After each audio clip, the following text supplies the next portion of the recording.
Well, welcome everyone to the Middlesex County Council meeting. Today is Tuesday, June 14th, 2022 at 1 p.m. And how nice it is to see everyone out in front of me again. So I'm going to call this meeting to order, but I do have a few remarks that I would like to deliver first. I would like to acknowledge the hard work and knowledgeable representation by Councillor Vanderheyden in her role as president of FCM over the past year. The conference, which was held in Regina at the beginning of the month, was packed from morning until evening, and at any time, Joanne represented herself and the county with authority and professionalism. As always, the conference itself offered many opportunities to network with our national colleagues. The differences between our municipalities is always a good icebreaker and led to many memorable conversations. One of the striking differences between us and our Western colleagues is the conversation about truth and reconciliation. This conversation can be sensitive and often leaves us unsure on how to begin. One of the seminars that left a great impact on me was titled Creating Partnerships Between Municipal and Indigenous Groups. The message was repeated often was simple. Reconciliation has to be a human-centered approach and takes time and commitment. Other important messages emphasize standing with our First Nations and not speaking for them. As a municipality, it can be easy to say that this is a federal issue, but as a municipality, we can make a difference. Ensuring that our policies and bylaws do not marginalize is a good step. Staff and council training is important. As a municipality, we can use our voices collectively to the province and the federal government to make sure funding is being used and doing what it is supposed to do. If you haven't done so, I would suggest you review the 9 municipal calls to action listed in the Truth and Reconciliation Report. One of the key takeaways was that municipalities should not be afraid to try things, even if they fail, because they are an attempt at growth. At the last library meeting, Director Lindsay Brock introduced a land acknowledgement that the library had crafted while working on a program in partnership with Kettle and Stony Point First Nation, the Community Wellness Human Service, Oneida Healthcare, and Yotuni Social Enterprise, an Oneida organization. With the library's permission, I will be opening up our meeting today with this acknowledgement. We acknowledge that the land on which we gather is the traditional territory of the Attawaran, the Anishinaabeg, Haudenosaunee, and the Lenape peoples who have long-standing relationships to the land, water, and region of southwestern Ontario. The local First Nation communities of this area include Chippewas of the Thames First Nation, Oneida Nation of the Thames First Nation, and the Munsee Delaware Nation. This building is on land within the area of Treaties 21 and 29 and London Township Treaty 6. We value the significant contributions, both in the past and the present, of the local and regional First Nations of Turtle Island. We acknowledge the historic and ongoing injustices that Indigenous peoples endure in Canada, and we affirm our commitment to honoring Indigenous voices, nations, and cultures, and to moving forward in the spirit of reconciliation and respect.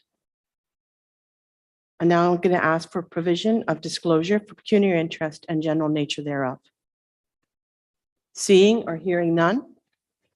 Moving on to business arising from the minutes. Anything, Marcy? No? And moving on to minutes.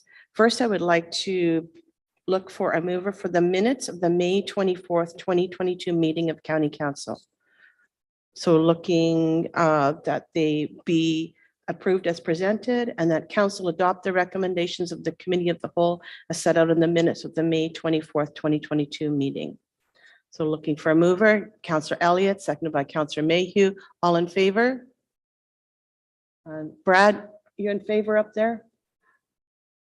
Good. Now moving on to the minutes of the May 24th, 2022 visioning session of County Council. And we have also closed session of the minutes of May 24th. That's the same. So I'm looking now that the mover, looking that the minutes of the visioning session of council on May 24th, 2022, and the closed session minutes of the visioning session on May 24th, 2022 be approved as presented. Mover? Councillor Corneliuson, seconded by Councillor Ropp. All in favor? Excellent. And I think, is it just so we're done? We're good. No more minutes. Moving on to deputations. So joining us today, I'd like to welcome Kim Earls from SCORE, and she has a presentation regarding short line rail. So welcome, Kim, and the floor is yours. Thank you, Warden Warwick and members of council. Pardon me. Thank you for allowing me to present this afternoon. I have a short presentation to update you on the future of short line rail project. Some of you, I'm sure, have been involved in past meetings that we had to sort of get the business development case ready. And so we're here at the next phase of our project. So next slide, please. So just an overview of what we'll cover today is just the economic development case, the funding of the project, where we are today, and the ask for Middlesex County. Next slide, please. So in January 2022, GeoRail, a partner of SCORE EDC, reinstated rail service on the Cayuga subdivision, and it runs basically from St. Thomas to Tillsonburg, and that was phase one of reinstatement of that rail line, which had been in a state of discontinuance for just under 2 years. And that discontinuance strongly affected the businesses along the line, but also certain sectors that relied on some of those businesses along the line that actually had a significant negative impact for the region. And the timeline for this project, we identified that in order for the rail line to remain sustainable, there would need to be a significant injection of investment in the infrastructure, and most of that would include repairs to one of the bridges near New Sarum in Elgin County, and some cross-tie replacements and crossing upgrades across the full length of the rail line. Next slide, please. So this is just a map that shows roughly where it is. If you can see that pink line, that's sort of where the rail runs. So it runs, again, just east of that St. Thomas, and it continues on through Elgin County into the lower portions of Oxford County and into Norfolk County. And actually it goes a little farther than shows on the map. It actually extends on into the community of Cortland in Norfolk County. Next slide, please. So again, the business development case, so there are currently 7 larger businesses that have direct access along the rail, and they're responsible for 402 jobs directly. And when we surveyed the businesses, the annual revenue loss, if the short line rail service were to be suspended, remained just under the $8 million mark. So again, some significant revenue loss that we would see without that rail line in place. And reported annual gross logistics costs due to the loss of short line were just right around that 1.5 million. And again, that's annually. So again, we had been working with the businesses along the track, and we also went and identified some vacant or underutilized land that was zoned industrial, again, along that full length of track, just to see, you know, what the opportunity would be for industrial land development along there. And one of the things that we had noted was we had estimated conservatively that if we had 1,500 cars utilized along the full length of the rail by year 3, the project would then be sustainable. Next slide, please. So this is just, I won't spend a ton of time on this, but this is just a breakdown of the number of crossings and the vacant acreage across the, again, the full line of the rail. So total acreage is around 1,500 acres with just under 1,000 acres being vacant, and the number of sites broken down by municipality. Next slide, please.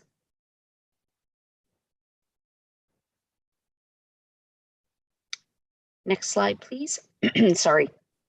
Again, I won't spend a ton of time on this, but there are some things worth note. So in Elgin in particular that may be of interest to Middlesex County Council is the rail line is adjacent and used by the IGCP, the Independent Grain Processors Cooperative. And certainly their volume of intake of grain and particular corn from across the region, that definitely has a huge impact on agricultural operations across the region and beyond. And so I just wanted to take a minute to highlight that. Other than that, there are just the identified sites that remain vacant or there's opportunity for further development. Next slide, please. And again, same in Oxford, we've identified all the either vacant or properties that had some opportunity for development. Most of those are in the manufacturing or agricultural sector. And next slide, please. And finally, this is the lesser amount of properties that are open for that same opportunity in Norfolk County. Next slide, please. So the benefits of investing in rail. So again, it's a long-term infrastructure investment with the, over the last 2 years, we've seen with the pandemic issues related to supply chain. Certainly we found that here locally and regionally, having a stronger secondary supply chain access was definitely a benefit, again, both to our manufacturing and our agricultural sector. So again, some of those benefits are obvious in terms of just sustainable, affordable logistics. Again, one of the things that came out of our business case study was the predictability of costs for businesses along the line with the increased price of petroleum and fuel products. Certainly those businesses that had the opportunity for rail service viewed that as a great benefit. And again, as industrial land becomes more and more scarce, not just along the rail line, but across the region and beyond into the province of Ontario, having those key infrastructure pieces adjacent to or even within the region certainly provides a better business environment for all business attraction and retention across the region. So we strongly believe that, through this investment, we'll see some great returns regionally. Next slide, please. And here is the proposed budget breakdown. So the costs are actually a little bit increased to this slide. We're just around 7 million that the full project cost would be. We are making an application to the National Trade Corridor Fund, which is a federal program, and it has a 50% program dollars. And so if we were successful, the National Trade Corridor Fund would provide 50% of the full project value of eligible expenditures, and then we would be responsible for coming up with the remainder of the dollars. The bulk of that 50% that we would be responsible for pulling together would be coming from Geo Rail, which is the short line operations.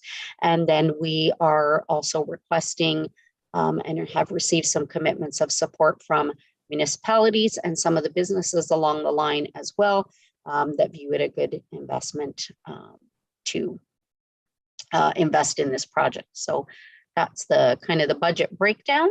And next slide, please. Again, we're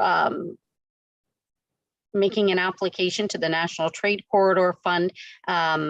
There currently are not any provincial funding projects that the project would be eligible for, and we are also requesting funds from the municipalities in which the track actually travels through. So that'd be Elgin, Oxford, and Norfolk counties.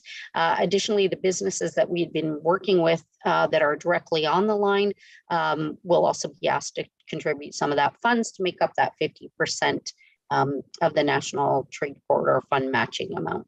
Next slide, please. Again, this is just kind of a breakdown of the rail crossings and where the ownership lies, whether that's at the local level, the county level, or at the provincial level, depending on the road crossing. And again, those crossings vary in terms of whether they're gravel crossings or larger highway crossings that require concrete, or more regional road systems that will require paving crossings upgrades along with the electronics. So next slide, please. I think that is the same for the next two slides. It just reviews Norfolk County and Oxford County. So maybe next slide, please. And then the next slide, please.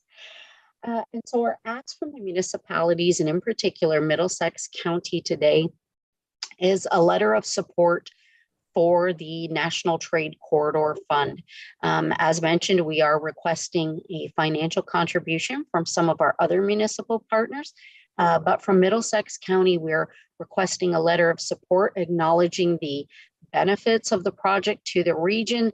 And in particular, I believe of interest to this council is the huge benefit and opportunity that it affords for the agricultural community, as well as there are some connections along the supply chain for manufacturing. So that is our request for today. And our deadline for the application is actually June 30th, but we're requesting a letter of support if that's something that this council can approve by June 25th. And that, I believe, is the end of the presentation. If there are any questions, I'd be happy to try and answer those. Okay, well, thank you, Kim. And again, thank you for all your hard work putting this together. It's a very big project, and if successful, will really help a lot of the grain farmers in the area and some of the bigger industries. And anybody that was lucky to attend the CN luncheon remembers that we were provided with some fun facts at that. And that being rail on average are 3 to 4 times more fuel efficient than trucks. And that 300 trucks, a single freight train can replace over 300 big trucks. So again, the investment in rail is not only useful for industrial applications, but we're looking for a green climate as well. And the emissions that not used by those trucks are certainly something to consider. So council, we have any questions or comments? Councillor Mayhew. Thank you very much, Madam Warden, and thank you for the presentation.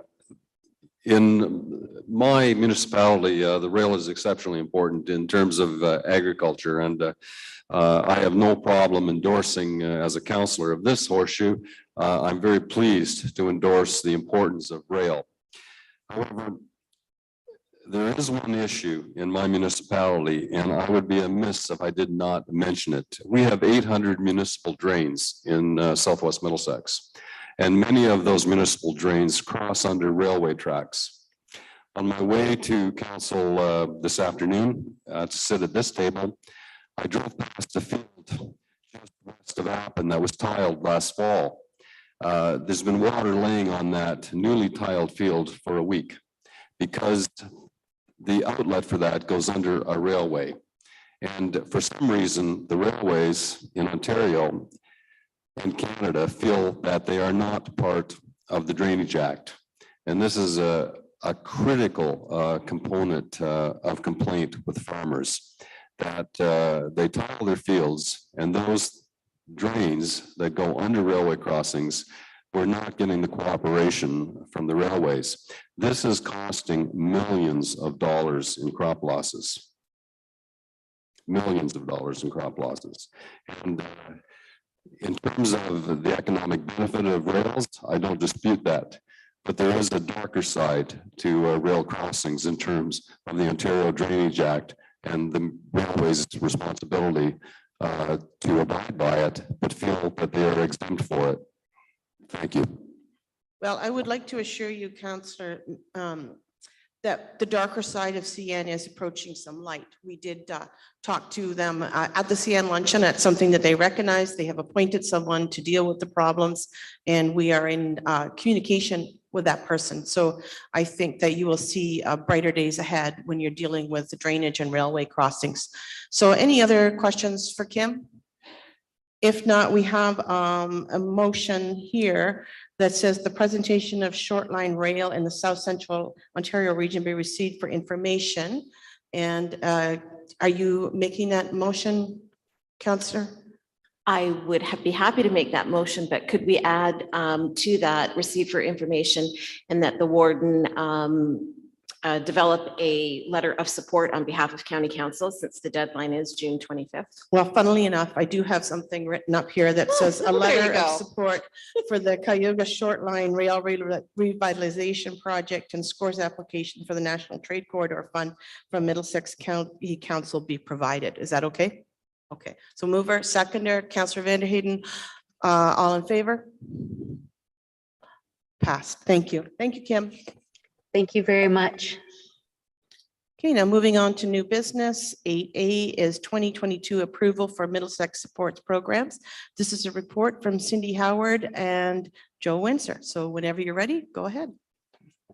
Perfect. Thank you very much. And through the warden, from 1999 to 2008, the amount of the National Child Benefit Supplement, or NCBS, that was clawed back from the checks of the Ontario Works clients was used to support various programs to assist children in Middlesex County. All municipalities were directed to spend those savings on community programs similar to those that were covered through the NCBS reinvestment strategy. The program has evolved since 2009, and over the last few years, a few programs have changed or have been added. Currently, there are still 6 interested funder groups that continue to participate in Middlesex supports programs. In total, 1,023 children and 177 families were serviced in 2021-2022 fiscal period. All programs continue to reach out to fill gaps in services for our youngest residents and have success rates in delivering those services. The total amount requested is $99,400, which is within the amount allotted for the approved in the 2022 social services budget. The funded groups are required to report outcomes. For the program year 2021-2022, $12,726.13 was not allocated as a result of programs not able to be run due to the impacts of the pandemic. In addition, the Western Universities Council, USC, early outreach conference was held virtually in the year 2022. And the USC has confirmed that the county that did not require the funding of $5,000. We have then also connected with the USC and have been advised them to connect with us next year if there is still a need. Therefore, we have left the $5,000 amount in the budget. The county recognizes the importance of sports and recreation as benefits for children and youth, and allocating the $17,726.73 towards those programs would be in line with the Middlesex supports program. So the recommendation that $17,726.73 amount that was not allocated be divided equally and provided to the 8 lower tier Middlesex County municipalities to support children and youth in sports and recreation. And that County Council approve the following financial supports through the Middlesex supports program, with the knowledge that funding will not be provided until programs are actually operating for the following funders, and that necessary bylaws authorizing the warden and the clerk to sign the agreements be prepared and forwarded to council for approval. The following programs are the Marymount Family Supports and Crisis Care, which is the mutual aid for parenting program; Family Services Thames Valley, which provides counseling for children and families; Southwest Middlesex and Strathroy Care Doc, the Can I Play 2 program; Middlesex County Library, supporting children and healthy development through the promotion of early literacy in the home; and the Children Aid Society swim passes. Thank you, and if there's any questions. Thank you for that. Any questions, council? If not, we have a recommendation listed in front of you. So looking for a mover. Councillor Mayhew, seconded by Councillor DeVete. Calling the vote, all in favor? And so moved. Thank you. And Joe, I think you have the next one too, which is the purchase of the service renewal, the Leeds Employment Services Skills at Work program, April 1st, 2022 to December 31st, 2022. So whenever you're ready. And through the warden, Leeds Employment Services is an agency that has been contracted by Middlesex County for many years to deliver employment preparation program called Skills at Work. to the clients that have been identified as having barriers to personal management or life skills management and securing sustainable employment. The Skills at Work program provides person-centered and intensive supports to participants with complex employment and social needs. The target group of these Ontario Works participants who have been referred are by their designated Ontario Work staff.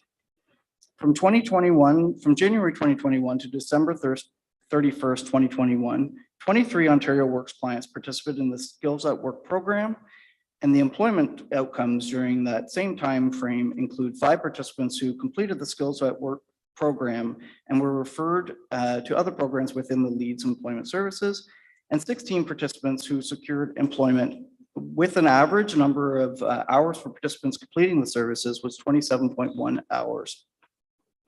The Middlesex County Ontario Works caseload did see a decrease in 2021 with a trend of a slight increase so far in 2022. The full participation requirements through Ontario Works program have been fully reinstated. The 5 caseworkers in social services have continued to connect with clients on an ongoing basis throughout the pandemic to provide employment and life stabilization supports. For the Leeds contract, the basic contract amount is $29,107.50, payable in monthly installments with mileage, if accrued, to be calculated quarterly. I recommend that the contract with Leeds Employment Services for the Skills at Work program from April 1st, 2022 to December 31st, 2022, with the potential to extend to March 31st, 2023, be approved, and that the necessary bylaw authorizing the warden and the county clerk to execute the agreement be prepared and forwarded to council for approval. Right, thank you. Any questions, council? Councillor Vander Hayden? Madam Warden, through you. I am not opposed to this program. I think it's important that the people that are using Ontario Works, et cetera, have opportunity to increase their skill levels and find jobs. So I have no issue with that. This is one of those projects that we do every year. And I'm wondering, for $50,000, which is about what it comes to by the time you add up the hours and the whole work. And last year it was like 16 people. Is this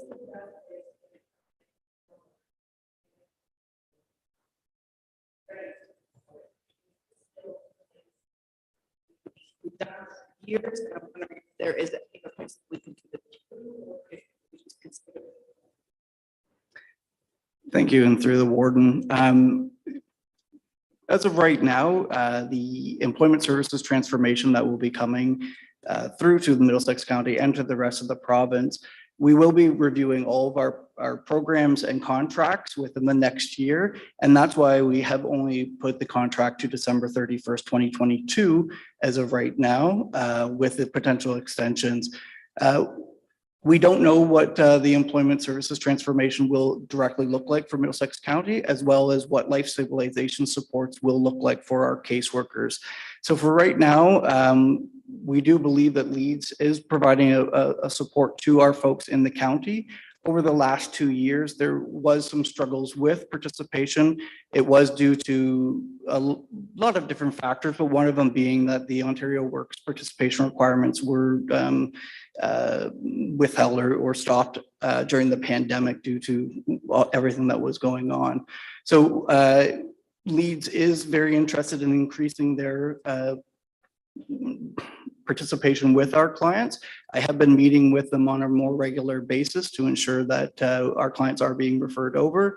Our caseworkers have met with Leeds now on a monthly basis as well, which included the 2 new caseworkers that just started they finally hit the full caseloads as of April 2022. Any follow-up? No. Okay, any other questions? All right, so we have a motion on the floor. And so at this time, I'd like to look for a mover. Councillor DeVete, seconded. Councillor Elliott, all in favor? So moved, thank you. And now moving on to 8C, request for proposals for janitorial cleaning services. And I believe Adam Bennett, you're taking this. So whenever you're ready, go ahead. Thank you. And through the warden, The Middlesex London Paramedic Service headquarters is currently in the third year of a contract for janitorial services that is due to expire June 30th, in which approximately 30,000 square feet is cleaned 5 days per week. Middlesex London Paramedic Service worked with Middlesex County Legal and Treasury Departments to post an RFP on bids and tenders. 9 bids were received and reviewed by the evaluation committee. After detailed evaluation, GDI Integrated Facility Services was the successful proponent. The winning bid amounts to a total cost of $185,192.98 for a 3-year term, which will be in the 2022 approved budget and reflected in the 23 and 24 budget year.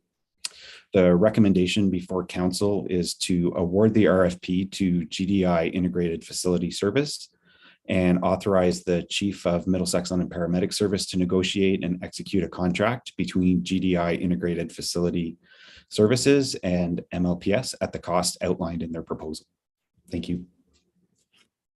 Okay, thank you. Any questions regarding this cleaning contract? Okay, so Adam has basically given us the motion, so looking for a mover. Councillor Burkhart Jessen, seconded by Councillor Rock. All in favor? So moved. Thank you, Adam. Next, moving on to 8D, request for proposals for Middlesex County Attainable Housing Review. And Ms. Howard, this is yours. Go ahead. Yep, thanks. And through the warden. This report is for consulting services for the Attainable Housing Review. The county received funding from the province through the Municipal Modernization Program Intake 3 review stream. The issue of housing and affordability is a hot topic in Middlesex and across the province. I am sure you will hear more about this during the official plan discussion later today. This project will look at the continuum of housing across the county, identify gaps, and make recommendations. The county issued an RFP through the bids and tender website. I'm recommending that council award the RFP to Vink Consulting Incorporated based on the recommendation of the evaluation committee, and that the general manager of finance and community services be authorized to negotiate and execute an agreement with Vink Consulting Incorporated. Thanks. Dirk, Kara, and I would be happy to answer any questions, and we're very excited about getting this process going forward. Great. Sounds like a great project. And Councillor Vanderheyden, you have your hand up. That you applied for this funding, and I'm actually excited that you received it because I think this is very timely and very important for our communities. We've had these discussions locally, provincially, nationally, and it's very important that we get this accomplished. So thank you. The only thing I wanted to point out, and it says in the report, the discussions with the City of London as well, because we are so tied to the City of London through the Middlesex London or London Middlesex, I'm not sure how that is, a housing corporation. And so I really want to stress that that's important to keep that moving, and that whatever we have as information that we share back and forth with them, because we're not an island, and they are also in charge of some funds that are supposed to come our way. So if we don't have conversations and show them how important it is in the county, then this is a good way of showing how important it is. Okay, any other comments? All right, so we have the motion in front of us. So again, I'm looking for a mover. Councillor Corneliuson, seconded by Councillor Vanderheyden. All in favor? Carried. And now moving on to the county official plan amendment number 3, and that is a report from Dirk Vanderwerf, Dirk Vanderwerf, Director of Planning and Development. All right, thank you through the warden. And I'll just, with council's indulgence, there's a fair amount here. I won't go through it all, of course, but I would, if I can, spend a few minutes and just sort of hit the highlights. As you know, and you've heard this before, our population projections are looking at a growth as to as many as 115,000 people. So really the key challenge from staff's perspective and for council and for the county is to manage that growth while still protecting agriculture, the natural environment, and the other priorities. So the purpose of amendment number 3 is really just to update the county's official plan to ensure that the land use planning policies reflect that anticipated growth, that the policies are current, that we reflect changed provincial legislation, have regard for matters of provincial interest and the accompanying guideline documents, consistent with the provincial policy statement, and reflect just the changing community needs for the next 25 years and the input that was received as best we can through the Middlesex 2046 engagement. So the report goes through, it is the conclusion of a fairly lengthy official plan review. And so it does give a bit of an overview of the process undertaken, a summary of Middlesex 2046, the engagement, and then there are the 10 topic areas, and the Planning Advisory Committee sort of spent a lot of time on those 10 topic areas. And so the report looks at each of those, it gives a bit of a background, and then where the county received comments through the engagement process that fit in each of those areas. I added that in under a bullet. And so in the end, the report does recommend, or I am recommending approval of amendment number 3, subject to any further direction from council. And I'll speak a bit at the end about that. So in terms of the process, the report does give a bit of an overview of that, including the Middlesex 2046 engagement. And Aaron Ohosky was before you a couple of meetings ago, and also before the Planning Advisory Committee, and gave a more sort of fulsome description of that engagement system. And of course, the report was provided to you. I was quite excited by the amount of input that we had compared to in the past on county policy items. So I think we made some sort of strides there, and I think we can continue to build on that for planning and for other things that the county does. And frankly, the virtual meeting abilities that we have now are really helpful that way. I think back to when we used to have a meeting in Dorchester and one in Strathroy, and just to get people to come out. So I think we've got some opportunities there.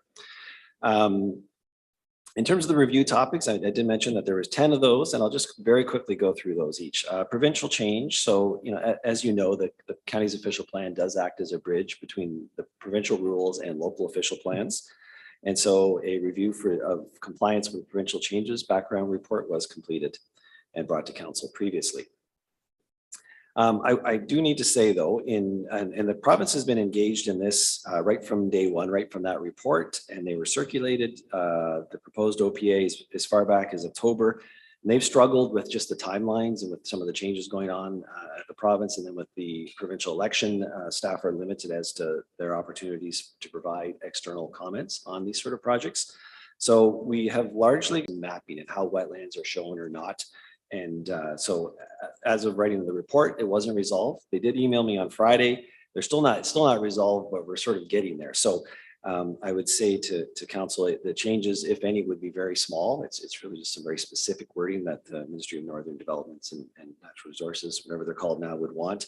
And worst case, if council proceeds with the official plan amendment as recommended, in the end, the province has to approve it regardless. So I would work with them to ensure that they could just modify the wording to satisfy their particular requirements. Also under the provincial policy interpretation, the City of London and a private developer did provide comments, and that relate specifically to house settlement areas and the policies of the PPS. And basically for Middlesex, which is atypical in Southwestern Ontario, the county's official plan directs growth to occur in settlement areas, and there's a dot on the map. But that's it. And then the actual boundaries of each settlement area are established through local official plans, which ultimately come to county council for approval. Most counties have a county growth management study that decides those boundaries at the county level, and then local municipalities implement that specifically. I do believe that the same outcome happens either way, because county council approves those documents regardless. But nevertheless, that request was made. And so to make that sort of change, it would be a significant change to the structure of the official plan, and also require a countywide growth management study. So you'll see at the end, there is a recommendation that be considered by council at the budget time for next year, but that the official plan amendment proceed as it is structured now. So that's provincial changes. Transportation, there were 2 important reports that were previously endorsed by County Council: of Transportation System Policy Review, and of course the cycling strategy. And so the proposed changes to the official plan would incorporate those, all of those changes that were previously considered by council, things like active transportation and cycling, et cetera, into the actual official plan now. Through the Middlesex 2046 engagement, it's reassuring to hear that the transportation networks were generally viewed as very positively, not only from the farm community, but just the general public. There was also support for the community transportation pilot as a sort of a positive development, but it was noted again and again that there more needs to be done on the transportation, that it's difficult for employers to attract workers and get workers to site, and it's difficult to live in the county and get to work if you don't have an automobile. So it's one of those future further considerations.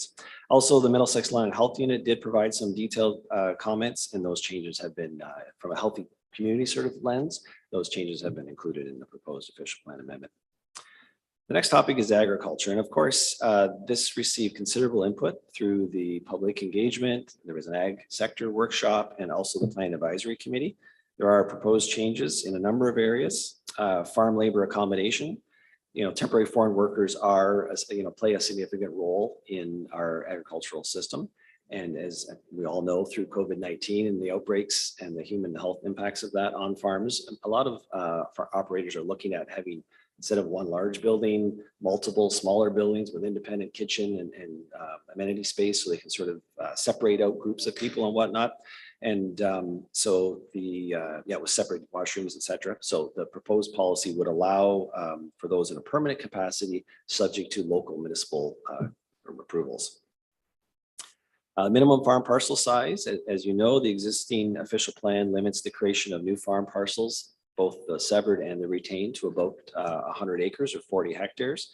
The report does go over the information at a high level that was considered by the Planning Advisory Committee, and the arguments in support of those larger parcels, also in support of smaller parcels, are included in there. And an agricultural parcel size analysis was completed, and those findings from that consultant were presented to the Planning Advisory Committee. In the end, the Planning Advisory Committee had a good discussion on that over a couple of meetings and did make the recommendation that the 40 hectares, 100 acres policy be maintained within the county's official plan. And then also the proposed official plan amendment based on the advice of Planning Advisory Committee would include a paragraph that was really borrowed from the County of Lambton and an OLT settlement there that would allow a different minimum farm parcel size for a local municipality to be established through a subsequent study and approval amendment to the county's official plan.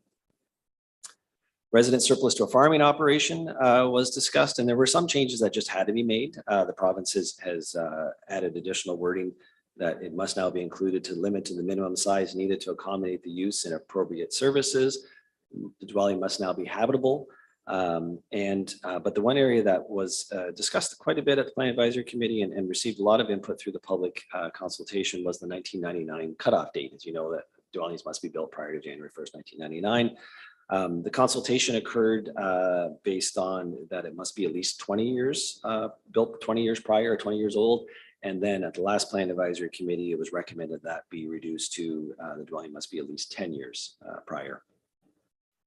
Also, again, through the Planning Advisory Committee, I sound like a bit of a broken record here, but there was some additional direction. The committee debated and what to put in the county's official plan versus in local official plans in terms of the size of lots being severed, accessory buildings and such.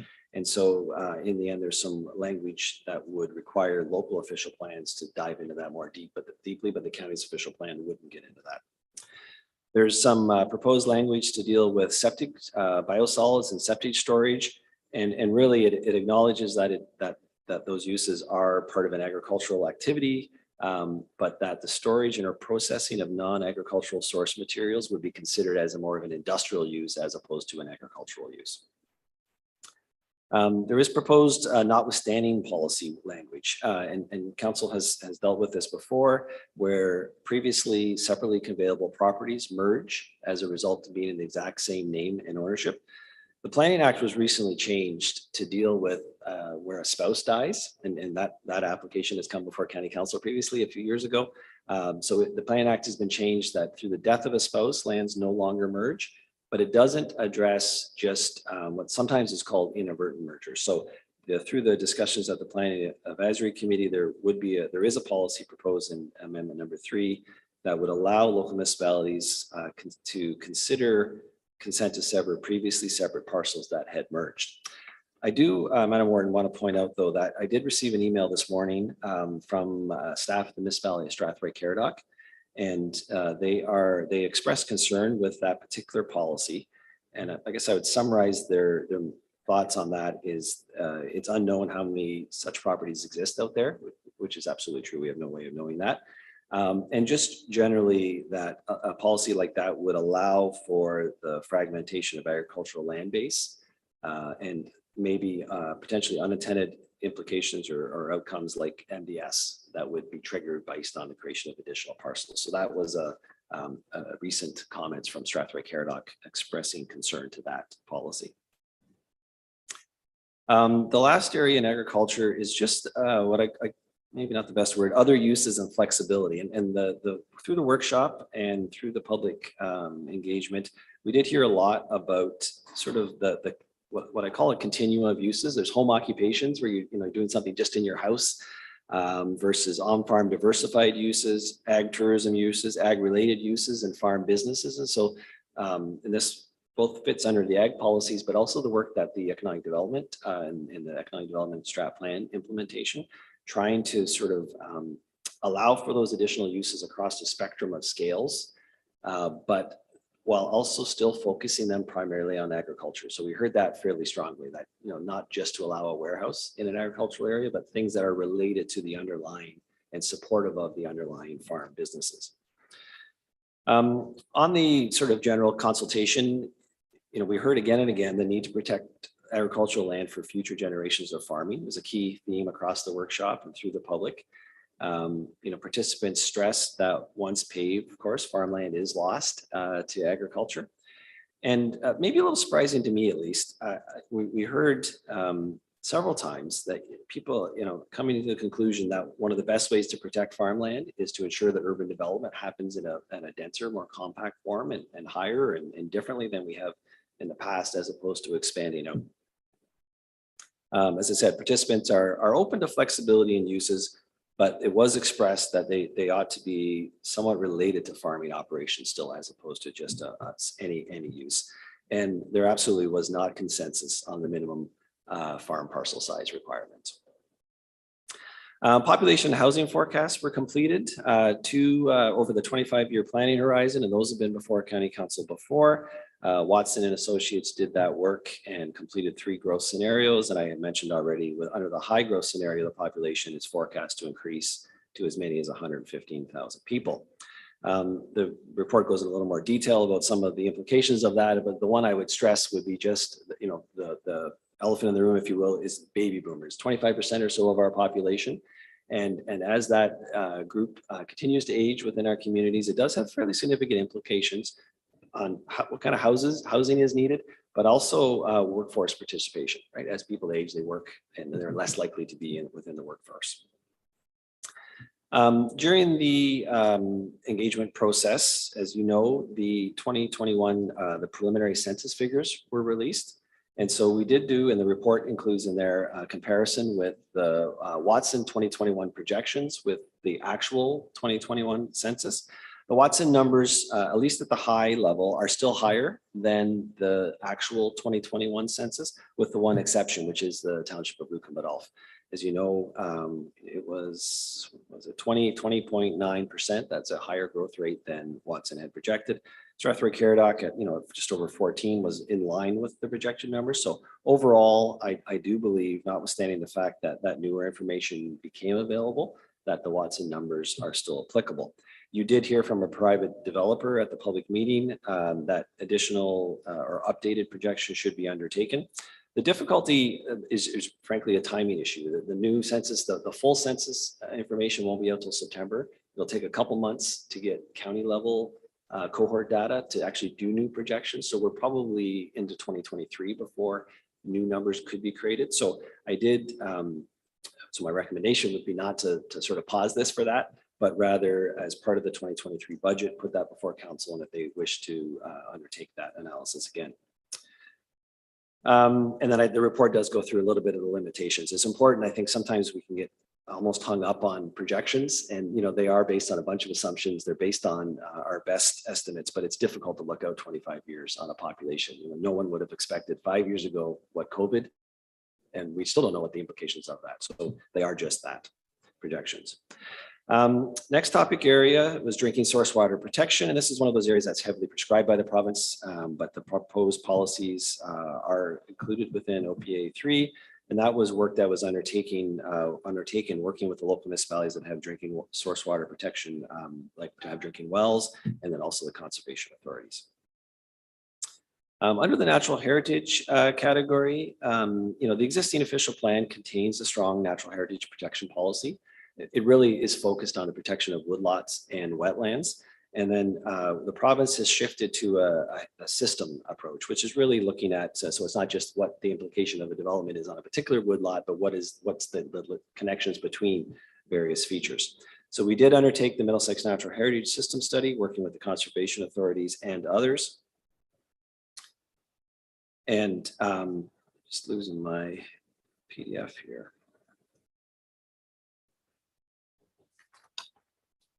That's why I bring a hard copy. Just bear with me for a second. So the Middlesex Natural Heritage Study was undertaken, and it across the county at a landscape level does establish the basic framework for natural heritage system planning within the county. The conclusions, it's not surprising. Roughly 20% of the county is naturally vegetated. Woodlands are the largest component. The second largest would be those meadow areas along the Thames River and other water courses. There is an important recognition, both in the PPS and also in the Middlesex Natural Heritage Study, though.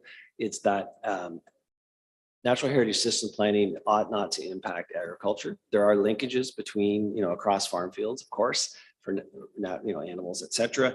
It's really at the time of conversion to urban uses. It's when you pave and build homes between those features that you need to look at those connections. So I did just want to stress that. We did hear from the public meeting and also in writing from a private land developer or a developer, I should say, who indicates that the proposed official plan amendment does indicate a bias towards the natural environment. Concerns also were expressed with regards to the inclusion of a schedule in the official plan that shows the regulated areas of the conservation authorities. So in my opinion, the PPS does require natural heritage system planning to occur at the county level. That's quite clear. And I do believe that the natural heritage study provides that landscape level framework to include it in the official plan. And just generally, it is preferred that all development be directed away from natural heritage locations. If you've got a choice on a property, further away, the better over the long term. And I would say the same for hazards. Especially, and I'm not an expert on this, but with climate change and the changes that appear to be happening, there are more of these larger storm events. And so I think that the first lens should always be that in a near a hazard regulated area, develop away from it if you can. If that's not possible, then the conservation authority needs to be involved in. They'll have to issue a Section 28 permit anyways. I will say though that the conservation authorities, their processes haven't always been the most public. And so often it's the first time a person knows about their lands are regulated is when their building official or a planner tells them you can't do something on the land. So I think there are some underlying concerns there, but that really is for the various conservation authorities to deal with. I don't think there's any inherent harm in showing it in the official plan. And it is an overlay. It's a sort of a flag, if you will. The county's official plan does not need to be amended if through more detailed review or study, those development is allowed next to a natural heritage feature or next to a regulated area.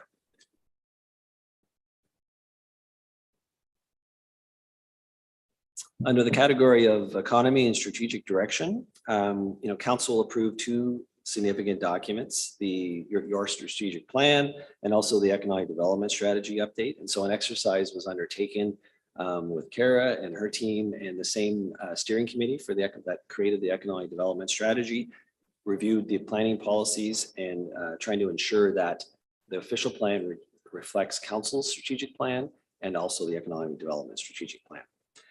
Planning, the next category is development. The Planning Advisory Committee spent some time on this, just looking at the types of development that are occurring within the county now and those sort of evolving building forms. And there are some proposed changes to the official plan that would include the promotion of a high standard of urban design, prioritizing principles such as pedestrianization and compact form and mixed uses.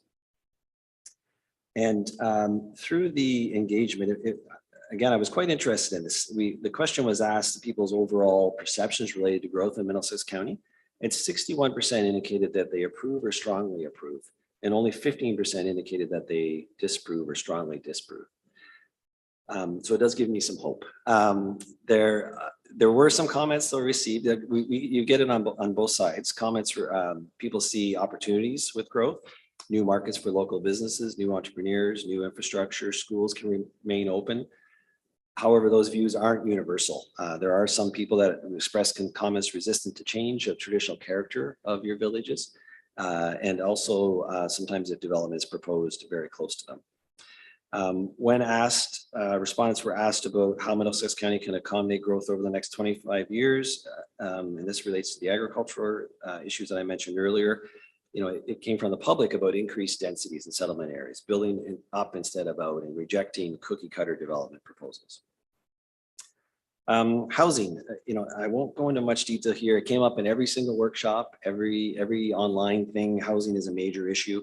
You just heard from Cindy about the Attainable Housing Review. And so there will be an official plan amendment. The goal is to have an official plan amendment at the end of that project to update the county's OP on housing specific issues. And so at this time, there are just a couple of changes proposed: additional residential units, which you're familiar with, and the proposed policies would basically enable those across the county with some specific direction in a rural setting or in agricultural areas that they be grouped with the primary dwelling. Last of the 10 topic areas, there are a number of minor technical changes, terminology, etc. Some references to the village of Newberry and how that could work in the future, and council is familiar with that. In terms of the engagement, as part of the Middlesex 2046 engagement, the warden has reached out with staff to First Nations and has asked their level of interest in participating in the official plan review and their preferred mode of engagement. And those conversations are ongoing, but we have had some meetings and have received some feedback, in particular from the Chippewas of the Kettle and Stony Point First Nation, met with the county, and then also have followed up, for instance, on some economic development opportunities with Kara's group and that. So those conversations have been initiated. Amendment number 3 would include a number of changes with regards to Indigenous communities in the cultural heritage in some of those areas. And then also I did include, there's a direct a sort of a land acknowledgement, if you will, that would go in near the beginning of the official plan to just acknowledge First Nation, Métis, and Inuit, and not only that the history, but the fact that you know, First Nations people live in Middlesex County, people work and live nearby and travel back and forth and have businesses and are part of Middlesex County. Almost done. The report does in section 4 go over the legislative requirements, and there are motions at the end, and there are some very specific things that council, if you were to approve an official plan, must do in order to submit it to the province. So then in the end, I am seeking council's direction. So as I said, this report is sort of the conclusion of the process. It would incorporate provincial legislative changes. It would implement the new county policy initiatives and plans such as the cycling strategy, your council strategic plan, the economic development strategy. I do believe it represents sound land use planning and would guide growth over the next 25 years. And I do believe that it reflects, where possible, input received through the Middlesex 2046 engagement. So, and I do need to again stress that in the end, if council was to adopt this, it has to be submitted to the province, and there's a process that we would go through with them on that. So finally, there are recommendations before you, and I would just say that, of course, county council, the recommendations are the sort of technical parts, acknowledging you know, consistency with the PPS, et cetera. That a bylaw be brought back before you to approve OPA 3. And then also that those 2 issues which I mentioned, the countywide growth management study and the population housing employment forecast update, be considered by county council as part of the 2023 budget process. But in addition to all of that, council can of course make any direct staff to make any changes they wish. And Marcy's got some language I think to help us on this, but basically it would be staff's ask if council was willing to approve the official plan amendment, that if there are any changes that sort of be made through the motion that such and such be changed, and then that would sort of include it all in one council motion.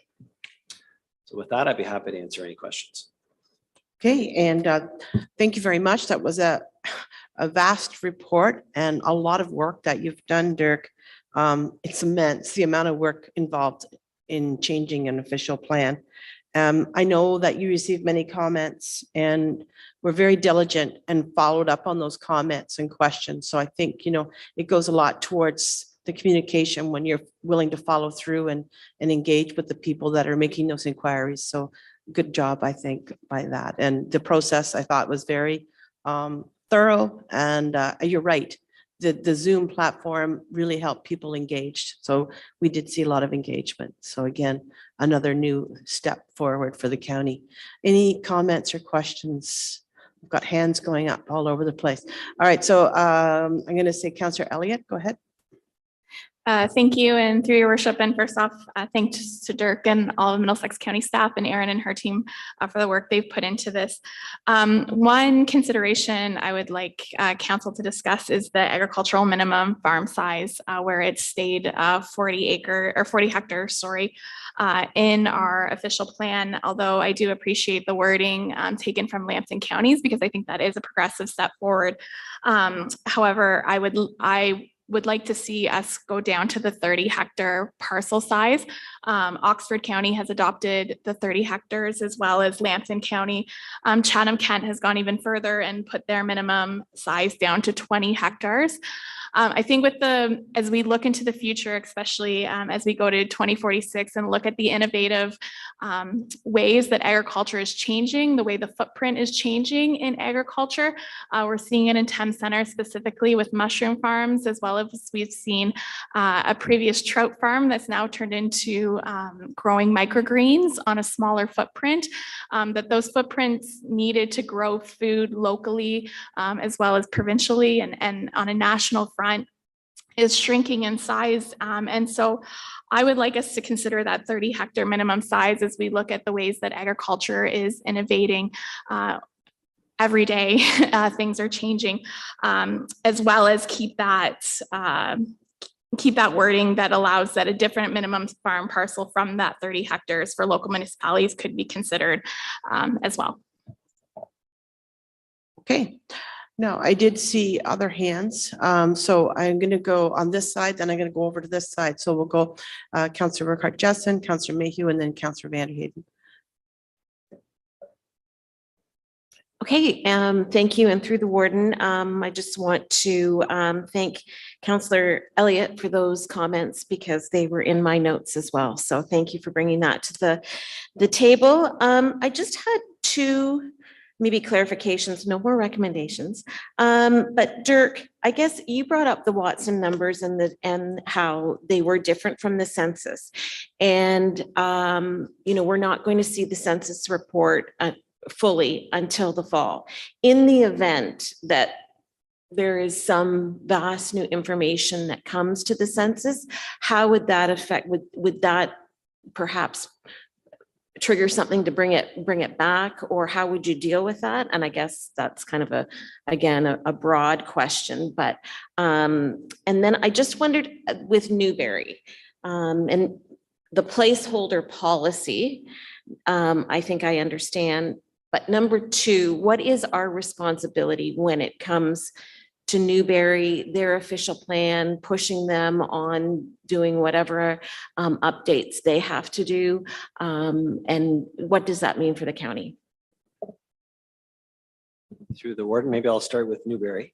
So the placeholder language would allow for sort of a hybrid official plan, so that Newberry, because of course they don't have surplus dwellings or aggregate operations or all of those issues. So they would rely on the county's official plan for probably 80%.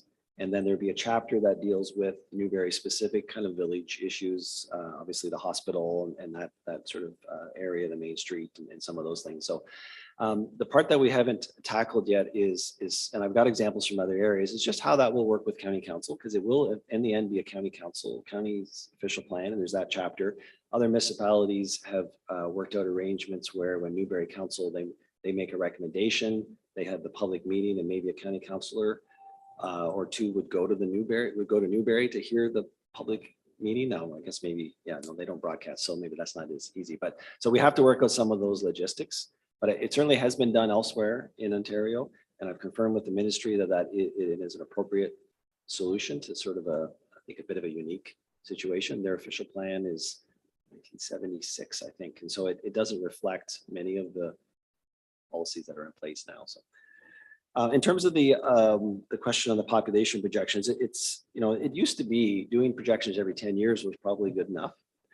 But things are changing more rapidly now. And even, we heard other consultation, Libro, whoever, have an interest in housing and financing, et cetera. One of their comments was, is it possible to sort of do it every other year, kind of check in on population projections and sort of see how things are adjusting? We are caught by the fact that aside from the census, there's not a lot of good information that is available at that sort of cohort level. So the recommendation would be to proceed with the numbers the best numbers we have, but that we re-examine it sort of at the start of, I guess, during the budget process, the start of next council, to decide whether council wishes to undertake those projections again. The only other thing I will say about it is, because we're looking out over 25 years, there's a fair amount of flexibility. When you look at the side, if this particular settlement area is expanded to allow for 25 years of growth, if over 2 or 3 years a lot of growth happens, there's an inherent sort of a buffer built in there. So it would be hard for me to imagine that a 25 years worth of growth could be built out in 5 or 10 years. So I think there's a fair amount of buffer there. But on the other hand, we don't want to be unduly constraining appropriate and well-planned and well-serviced growth. So I think it is kind of incumbent upon us to the county to more frequently revisit this than, as I said, perhaps in the past where it was okay to do it every 10 years. Okay, and then Councillor Mayhew.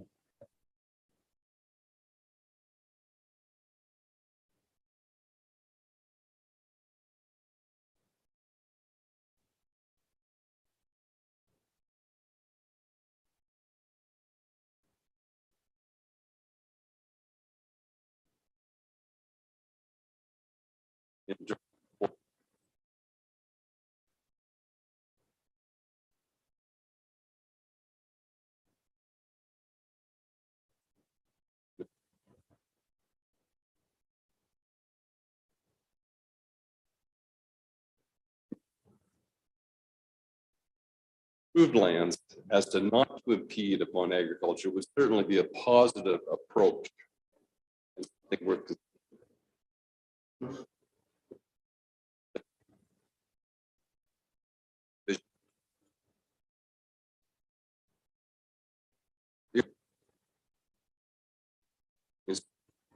area.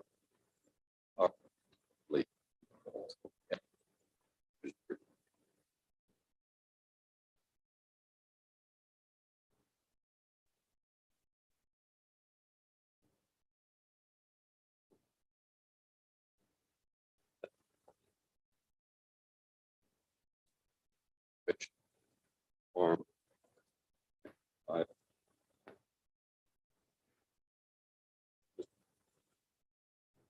The council know that in the financial sector, that Libra Financial are this farm parcel. There's 25 is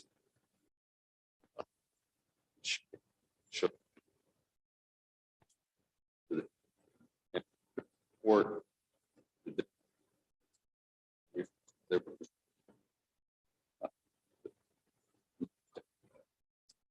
parcel when you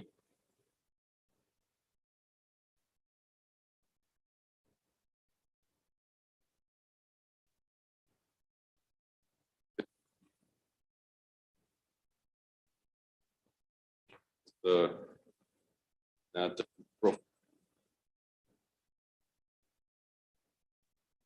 Okay, thank you. I just, Councillor Mayhew, next time you speak, just bring your mic a little bit closer. Our IT department's having a hard time picking it up. Councillor Vanderheyden, go ahead. Thank you very much. Now, some of the things that I had on my page have already been mentioned, so I probably won't hit on them except to say that I understand the Watson forecast. I mean, it's a forecast. This is a 25-year plan. So I get that, but I also believe that we need to use as much fact and data as possible to get to the right stage where we need to be. All of these things, and an official plan, I mean, this is a 25-year plan. And I know along the way, you just said in your statement that it's not easily amended, and yet we are able to make amendments along the way. So there are opportunities along the path to do that. We prefer not to do that because as soon as you start fragmentizing your official plan, and why do you have that official plan? So it's not as easy as 1, 2, 3. So I totally get that. A couple of comments. One, you talked about housing, and everyone understands we need infilling and we need different types of homes built, and it's all okay till it happens in your backyard. And I can say that with total experience. As soon as it happens in your backyard, suddenly the public are not for it. So we need to be strong to make sure that we do what's right, because the public can be quite loud on that. Enough said on that. Immigration trends, we really haven't touched on that, and I imagine that might come forward in the plan that Cindy's talking about, because that also has a place in that, and this is something we haven't even chatted about. So I just want to highlight that. Also,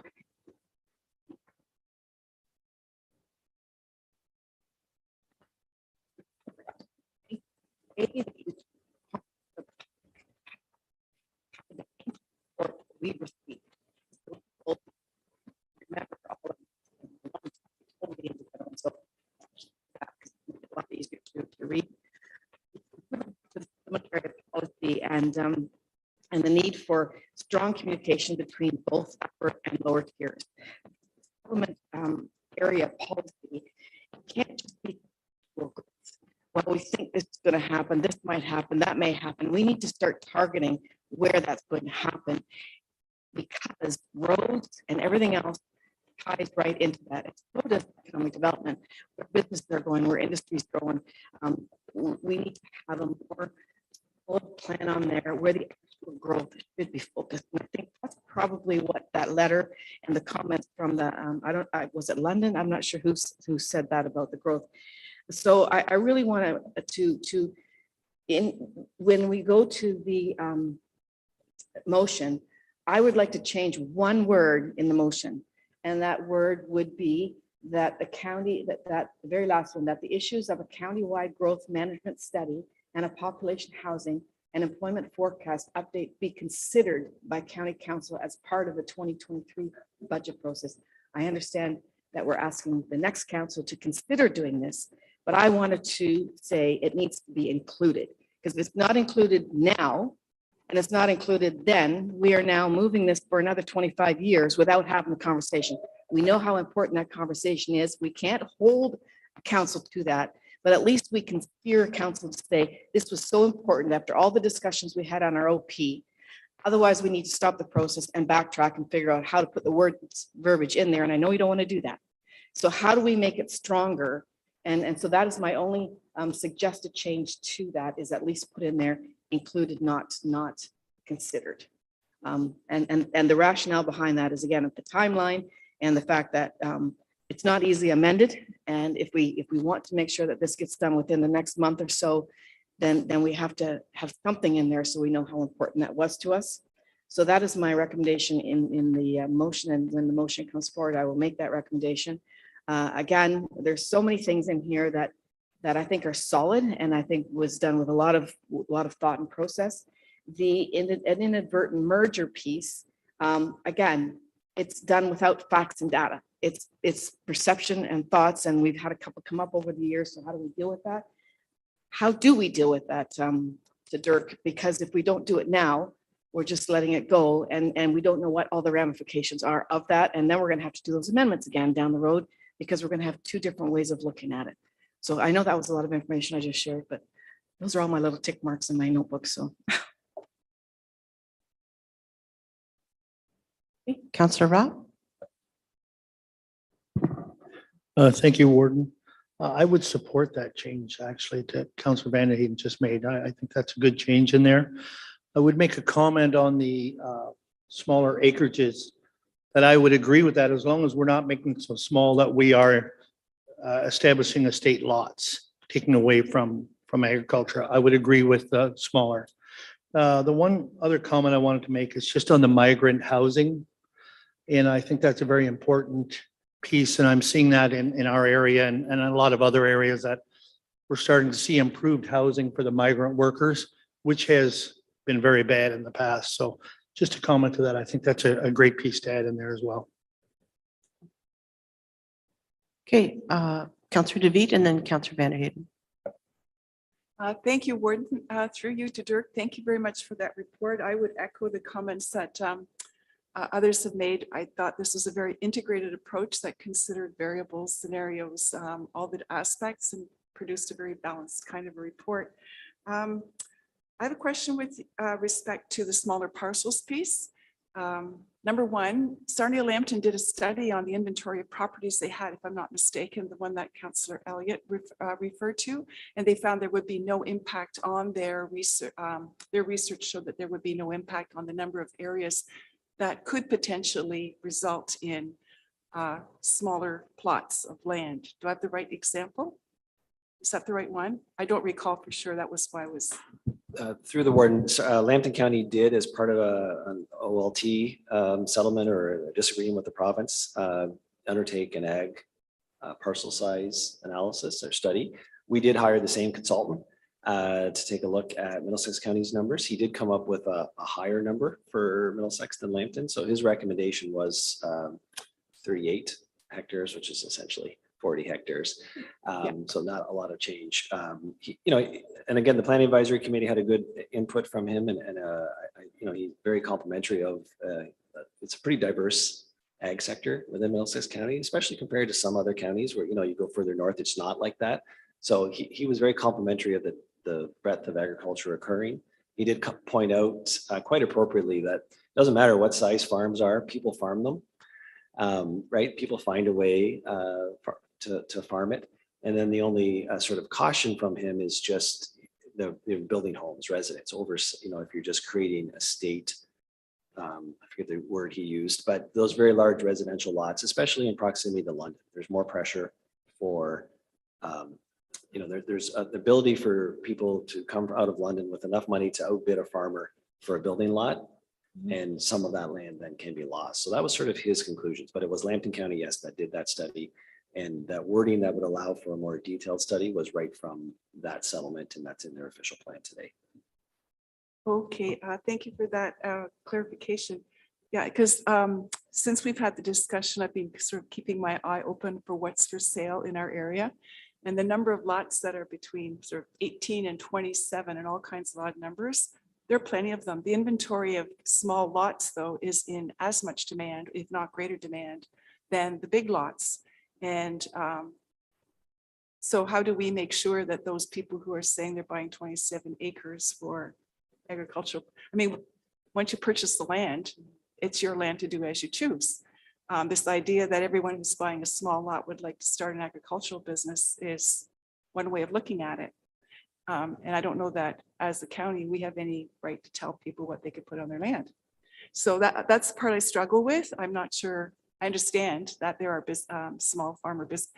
Having said that, we have any number of large operators in our community that have started all kinds of other ventures. And I don't see innovation being stifled by the fact that they're large or small. The people who want to run a business see it as a business, and it's not a family that thinks it's kind of cool to have a goat or two looking for a farm plot, except as a hobby. And we've had those cases before council as well, in terms of issues that we run into because it's not really ag and what they're allowed to keep and how, because of the designation of residential and the chicken issue and all those things. So anyways, personally, I have no problem with the 40 hectare, the 100 acre, and the inventory of the number of lots that I see that are being sold that would be amenable to a small farm. They're out there and they're expensive, as you say, for large home establishments being created. The other thing I wanted to mention was, I agree that the census data and the projections and all of that piece is a hard thing to know. It's also a lagging indicator of what's really happening in some ways.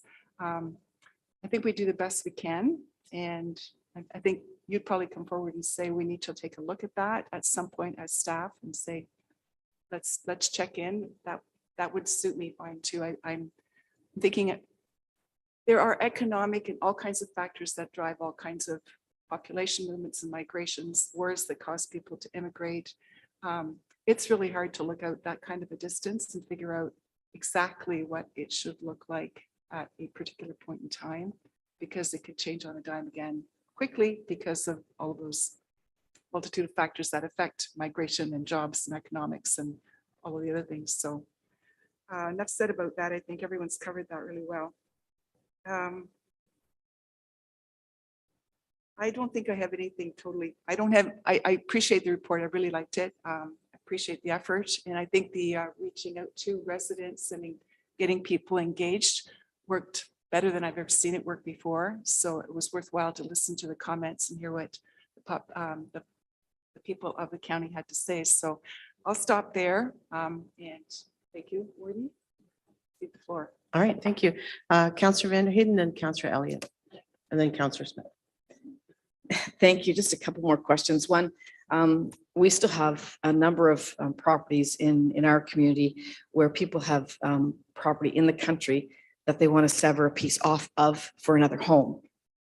And quite often it's for one of their kids because it's not farmed. It's just a piece of property out in the country. And I don't see that addressed anywhere here. And I know that's opening Pandora's box because I guess if you can drive a tractor around that property, they think you can farm it, but none of that gets farmed. So that's just an issue that I've had brought up to me by a number of residents, and they just keep it as grass. They don't do anything with it. And if we're talking about infilling and putting property to use, where do we put that kind of information? And then I also want to go back to that inadvertent merger. How are we going to deal with that once we pass this? How does that move into a further discussion?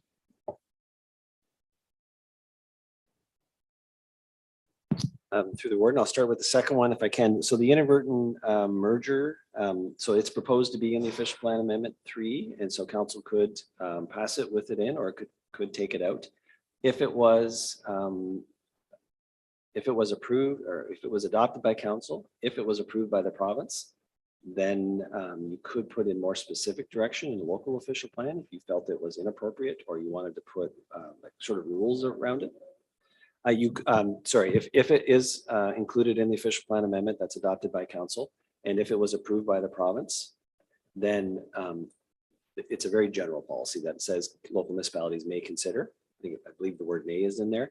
So if a local municipality wanted to take a more detailed look at it and put criteria or rules around it, that could be in a local official plan. And then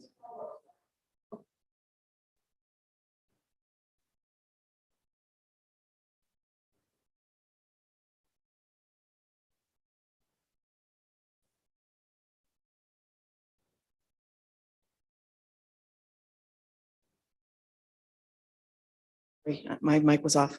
So I'm just trying to figure out how, if it's in the county plan to say, just have at it. Now you're saying the local official plans, they're the ones that have to put parameters around it. So to me, that gets confusing because one municipality will and one won't. And how does that happen? The whole point of having an official plan, I guess, is that we each have our own parameters, but will we be taken to the board to say, well, the official plan at the county says you may, so why would you say you can't? I mean, we'll be called to task on that. And that's it absolutely happens. I would go back to the example of surplus dwelling consents. A number of years ago, a number of municipalities did not permit them. The county's official plan did. Several local municipalities decided at the time that wasn't appropriate. But you do get applicants that come in and say, well, if it's good enough for the province and it's good enough for the county, then why isn't it appropriate in our municipality? You can fight that, but it does put that pressure. I would completely agree. It does put that additional pressure on local municipalities to deal with that. So that policy is fairly broad.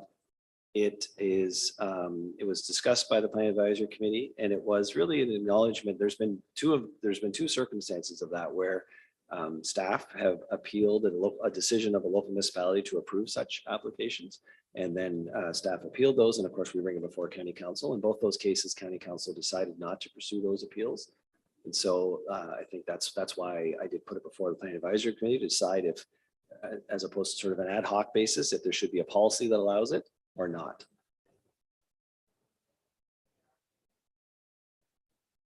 No.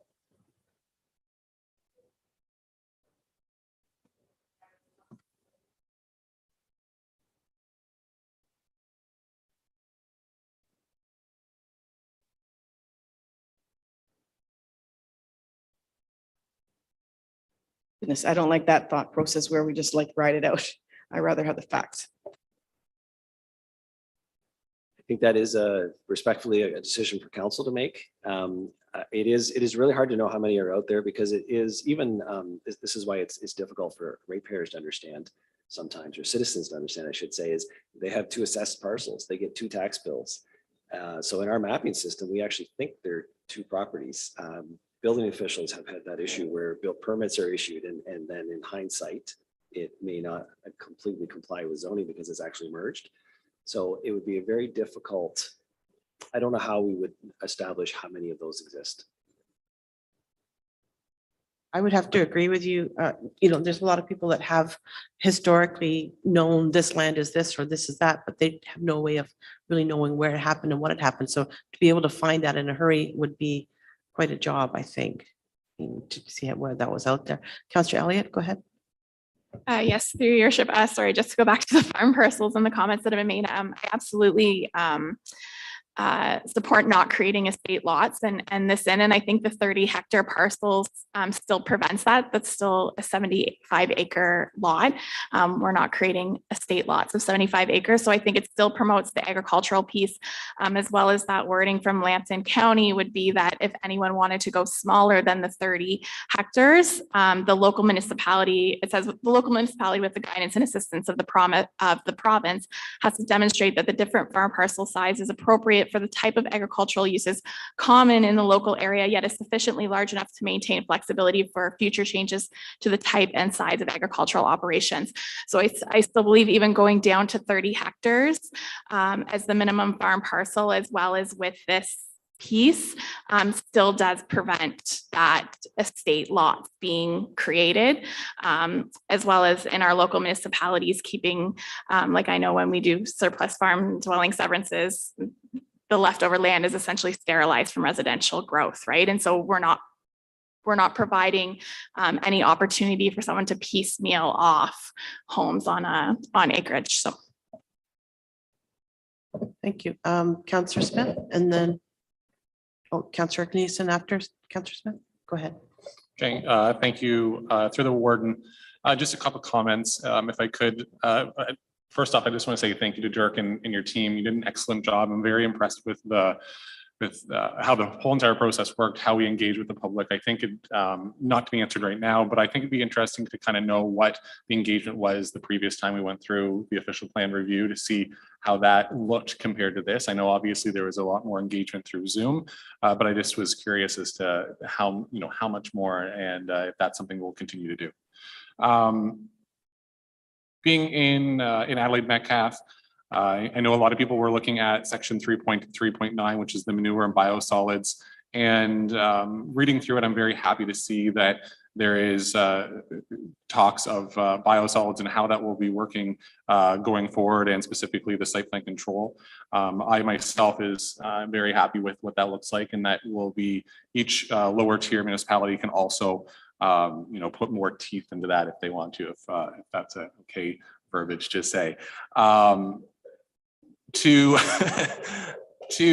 get to the farm parcel size that everybody's talking about, I understand going from 40.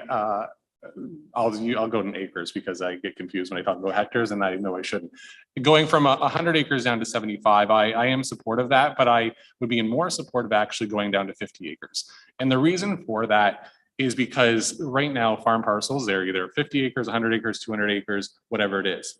And having a minimum lot size of 75 acres, that's actually not going to be doing anything for anybody, because that's actually going to be fragmenting farmland even more than it already is, because If you have 150 acres, then that will be going down to 275s. Or if you have a 200-acre parcel, you'll be doing 75 acres, 125, or you would just go into your 100 acres and 100 acres. To me, it doesn't make any sense to reduce it from 100 to 75. It should be, if we're going to be reducing it, it should really be being reduced from 100 and down to 50. That to me makes more sense, because if not, you're going to have even more fragmentation than we will be. And then if one day on a future council, we go, okay, 75 acres has been working, let's knock that down to 50 acres, then how is that going to look? Then we're stuck with all these 75-acre parcels. It doesn't make any sense. So as much as I want to support going from 100 down to 75, I really can't. I am in full support of going from 100 down to 50, because that generally makes sense to the fabric of Middlesex County. Looking at what we currently have, 75 acres, it doesn't make sense to me. So that's my comments. Okay, and I think you're right. I think in some degree, when we look at the historical mapping, and that was something that was discussed at that planning session, is that many of the original plots that were deeded out were 50 acres or 100 acres. So in that theory, you know, that's a lot of it geographically, that's how it's already mapped. So again, Councillor Corneliuson. Thank you, Madam Warden. I support the 40 hectares, and my rationale for that is that agriculture is clearly the primary industry in our county for sure. To suggest to make smaller lots, haven't discussed how are we going to sever off. Do we have a ravine lot that we just don't like and we're going to sever it off because somebody from the city would buy that and build a nice house? What about the minimum distance separation? We haven't talked about that yet. What's the impact going to be on the livestock industry?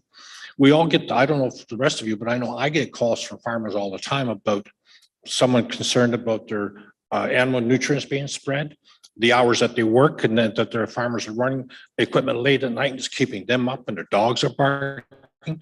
I think we're opening up a hornet's nest if we do that. I think we have to be very, very careful what we do in terms of severances.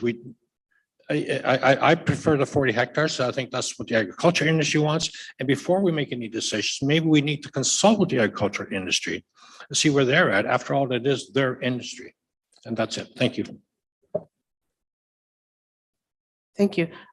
But basically, correct me if I'm wrong, we did consult with the agricultural industry, and then the recommendations were put together and brought back here for us to discuss. So I think there has been consultation for sure. It wasn't like we just whipped that up into the air. And I think the way that the wording that Councillor Elliott wrote leaves you that leeway to look at individual applications and work through what it is that they want. Councillor DeVete, did you have your hand up? I did. The other thing that we didn't, I'm sorry, through you to council. The other thing that we didn't talk about here in terms of alternative agriculture, there's all kinds of, I think there was a meeting last week too on sustainable agriculture, and the way that a lot of agriculture is increasingly the best example of the ones I attended was, how do we feed people on Mars, and how do we do it without, like, they were taking it to extremes in terms of long trips to other planets and applying those concepts to how do we farm here. That's a little futuristic out there, but I get the point is that when you look at what they've done in Detroit or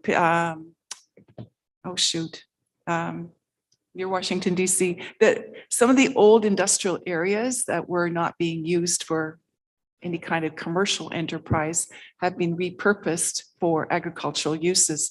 The idea that you have to chop up acreages to grow stuff is kind of moot now. They can get constant harvests 24 hours a day, 365 days a year in other facilities, and create local food, more sustainable food, cleaner food in terms of carbon emissions, all those kind of things. So that's another whole overlay on the whole land issue. And that's not the purpose of our conversation today. I'm just saying there's a lot of other ways of doing agriculture that are amenable to that kind of scenario where other kinds of agriculture presently are not. And we have a lot of that in our county. So I'll just stop there. Thank you. Okay. Councillor Mayhew. Thank you, Madam Warden. Just to remind council that moving from 40 hectares to 30 is really a very conservative approach. When we look at the four counties region, we are in the median there at 30 hectares. I've mentioned before that the countryside is almost sterile of human life anymore if we keep moving towards, factory farms. I'm fully aware of the importance of agriculture, particularly being mayor of Southwest Middlesex. It is our most important resource and will always be our most important resource. But these smaller parcels, if council deemed it appropriate for 75 acres, would allow introductions into the agricultural industry. And the requests I get from individuals are the children, the nieces and nephews of farming folk. They understand the components of rural life. They know what minimum distance separation is. They are very familiar with nutrient management protocol. And I think it is a conservative change.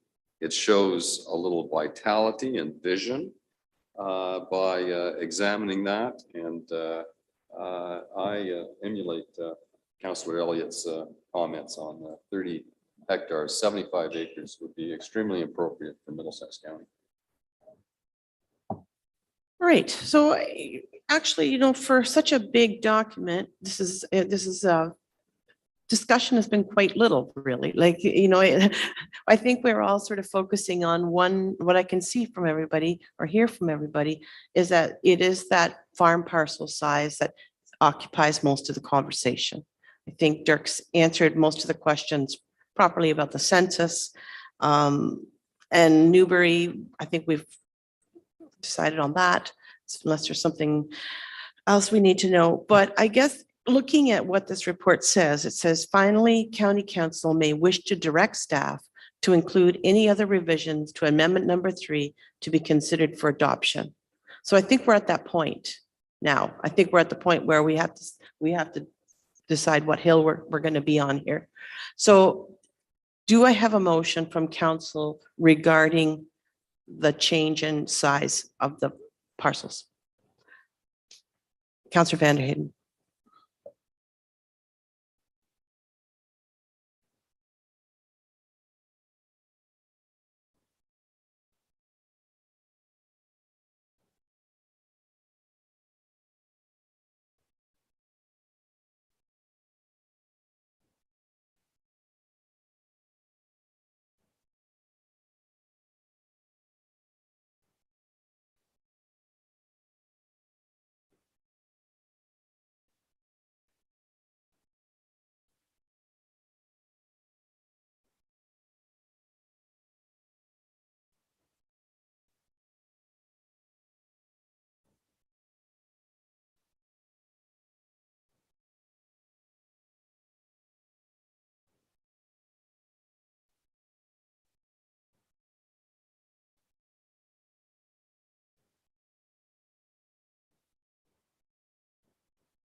Yeah. Which is not unusual. Wasn't me, I didn't touch anything. Anyway, so I just wanted to throw that out there before you go into the part about the land. If you want, I can make the motion that we stay with the 75 acres and move forward with the recommendation as it's presented in the document. Just to clarify, when you say 75 acres, you're talking about 30 hectares? 40. So I'm hearing 4 from you. Okay. So just want to check with Marcy that we understand it before we call the vote. Yeah. Well, I wonder if it would be prudent to deal with the 40 to 30 issue as a standalone resolution, and then once we know that, move to the poll. Would you be okay with just withdrawing that? Okay. So I saw Councillor Smith's hand up. No, okay. All right. So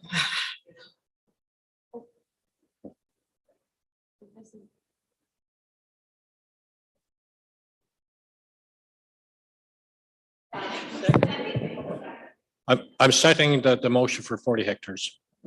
Okay, so 40 hectares. Yeah, okay. Just want to be very, very careful about this because I don't want to see any fights break out after this. I want to make sure that we're all in agreement. So let's read back the motion then that Councillor Vanderheden has just made, that Councillor Corneliuson has seconded. So that the minimum farm parcel size within the proposed official plan amendment be about 40 hectares. 4. Calling the vote. 1, 2, 3.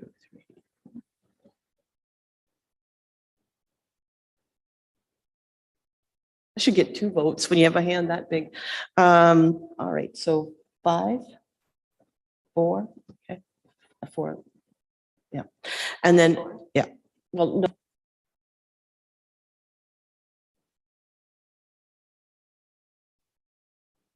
And now opposed. So 1, 2, 3, 4. So it's a tie vote. I get to vote, right? So I'm raising my hand for that side.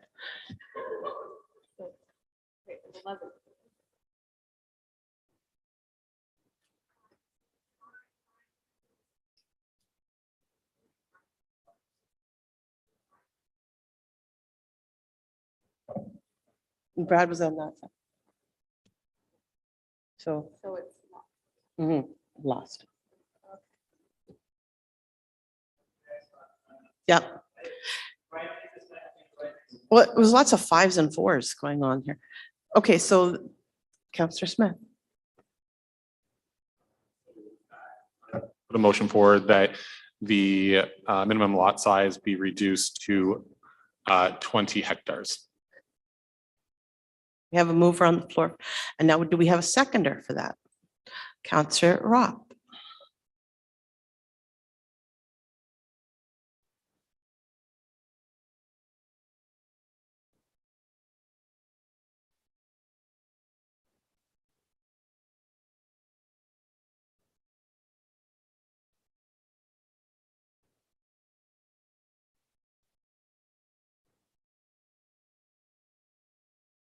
So I'm going to call this vote. So I just want to make it perfectly clear. If you're voting for this, you're agreeing with Curtis that you want that smaller acreage. Okay. Who is for this? So we have 5 people in favor. Opposed. 5 opposed. I'm going that side. Yep.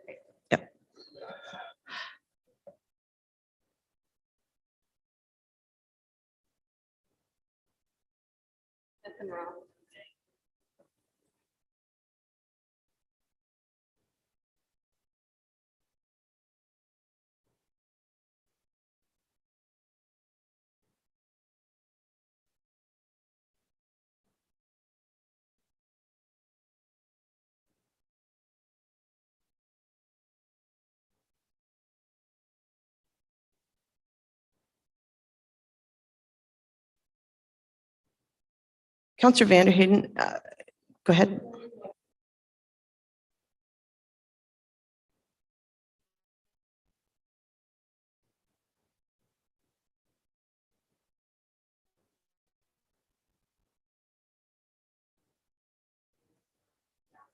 Okay, did everybody hear that? Okay. Seconder? We're just clerking it up. Just 1 second. It's clerking it up.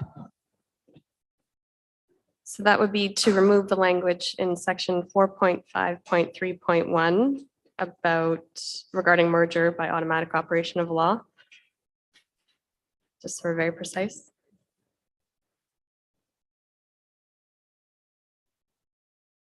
Okay, so.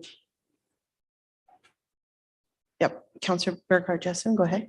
Okay, thank you. And through the warden, I guess my question is, I can be supportive of this, but when we say we'll revisit it, I don't want to lose the revisiting.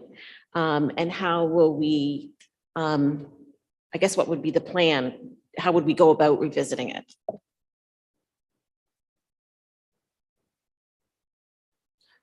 think that's you, Dirk. Through the warden.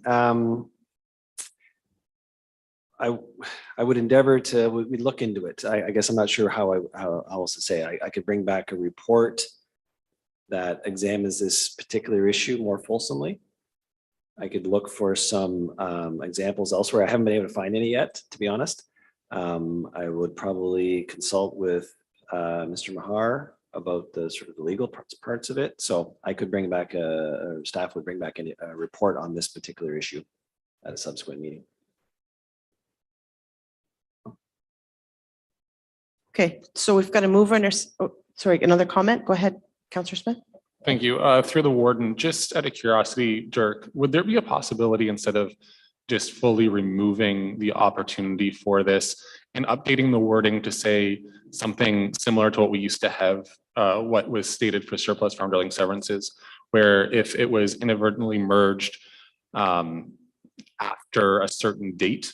So for example, if something happened in the last 5 or 10 years where there was a death in the family and it inadvertently merged, that if that happened, say from, let's pick the January 1st, say 2010, whatever date you want, that they could then do that. So then if there is something that happened, say in the last handful of years, we can get that straightened up for them instead of waiting until this is looked at and going back as far as we can see.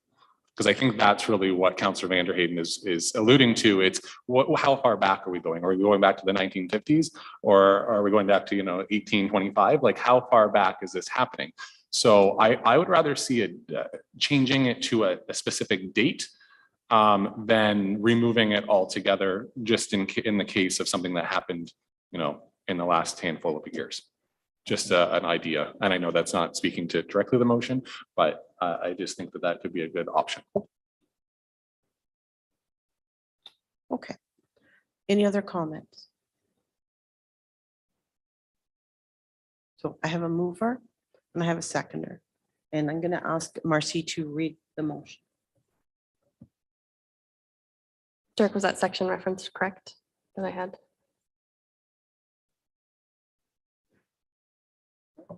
Section 4.5.3.1, the general consent policies, paragraph. Yes.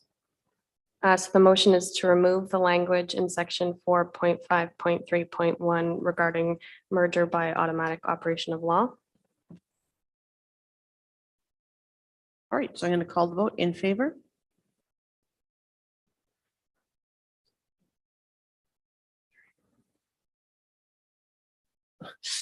So that's 5, right? 6.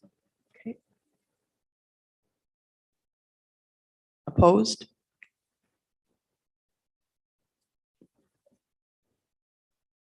Okay, so that more. Vanderheyden. Now, if we're at that point, I would like to make the motion that council confirm its regard for all submissions received through the Middlesex 2046 engagement campaign, approve official plan amendment number 3, and declare the amendment does not conflict with any provincial plans, is consistent with the provincial policy statement, has regard to matters of provincial interest as listed in section 2 of the Planning Act, and that the bylaw necessary to adopt official plan amendment 3 be prepared by the clerk and forwarded to council for approval, and that issues of the countywide growth management study and population housing and employment forecast update be included by county council as part of the 2023 budget process. Just to highlight, I changed one word in the document that's there, so nobody loses the fact that I did that. All right, so the included was the only change in that, right? Just one other note, just if it could be that council declare that official plan number 3 as amended today, be the one that's approved. Are you all right with that? Yep. Okay, so that's you made that motion. I'm looking for a seconder now. Councillor Robb. So now I'm going to call the vote in favor. So moved. Great. Well, I think that was a great step forward, Dirk. And you've done a lot of the hard work already and the slugging, so you made it easy for us. Thank you. We're on to 8F, insurance policy renewal. And is Wayne taking this report? Oh, Jess. No, Cindy. It's like a guessing game and I was wrong every time until I got to Cindy. Okay, go ahead, Cindy, whenever you're ready. No, Chris is here. Through the warden. In front of council is the annual insurance renewal with Intact Public Entities Incorporated. The insurance report has been attached for council's review. The premium is for the 12-month term, July 1st, 2022 to June 30th, 2023. The premium cost is $1,126,371. This is an increase of about 20% compared to last term and does not include cyber insurance. There is no question that insurance premiums are increasing each year. This increase is not only for Middlesex County. The current average provincial increase is around 24%. The increase last year was around 20% as well. I know that many organizations such as MFOA, which is our finance organization, is looking at this issue.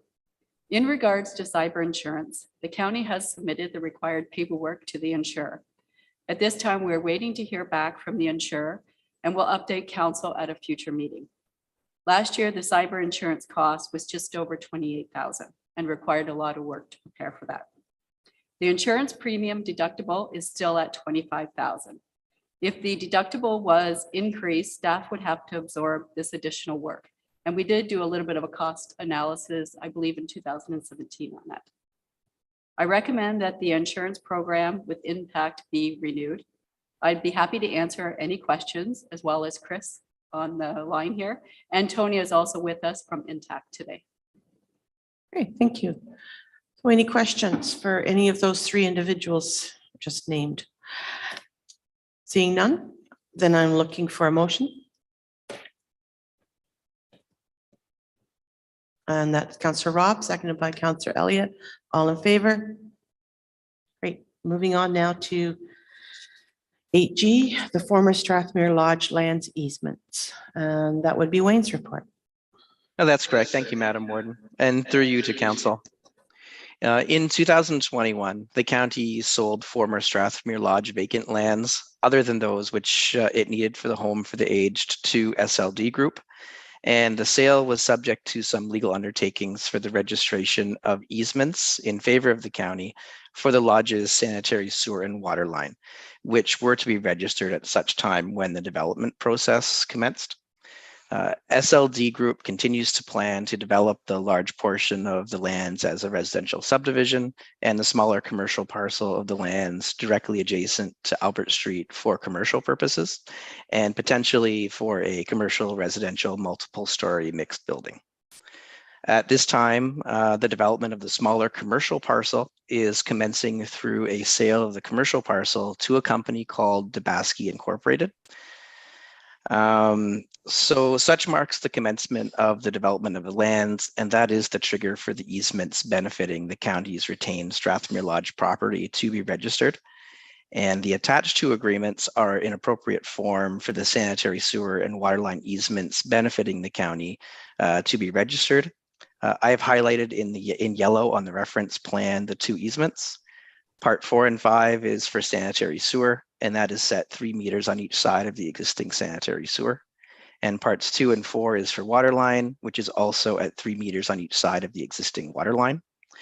And subject to any questions that council may have, my recommendation is for the attached easement agreements for sanitary sewer and water line service to be approved by council and endorsed by the warden and clerk. And 2, for council to confirm that the county barrister and solicitor will take all necessary action to have the easements registered on title. Okay. Any questions, comments? Nope. Okay, so we have a recommendation in front of us. So looking for a mover. Councillor Burkhart-Jessen, seconded by Councillor DeVete. All in favor? So moved. Now moving on to 8H, Telecommunications Municipal access agreement. And Wayne, that's yours again. Yeah, thank you, Madam Warden, through you to council. This matter concerns Quadro, and Quadro is the successful bidder of a SWIFT project for fiber optic installation in the county, specifically in Middlesex Center. Our regular form, a blanket telecommunications municipal access agreement, was provided to Quadro, and with brief discussion, they are prepared to endorse the agreement. The county blanket municipal access agreement, since its approval in early 2021, has been endorsed by telecoms, both large and small, across the county, including all of the SWIFT proponents, and it has been adapted and endorsed in connection with projects on local roads in Middlesex Center, Southwest Middlesex, and Thames Center, providing for a lot of administrative ease and efficiency there. And the furtherance of this agreement aligns with the county's strategic focus of cultivating community vitality, connecting through infrastructure, and strengthening our economy. And subject to questions, the recommendation is that the Quadro Telecommunications Municipal Access Agreement be approved and endorsed.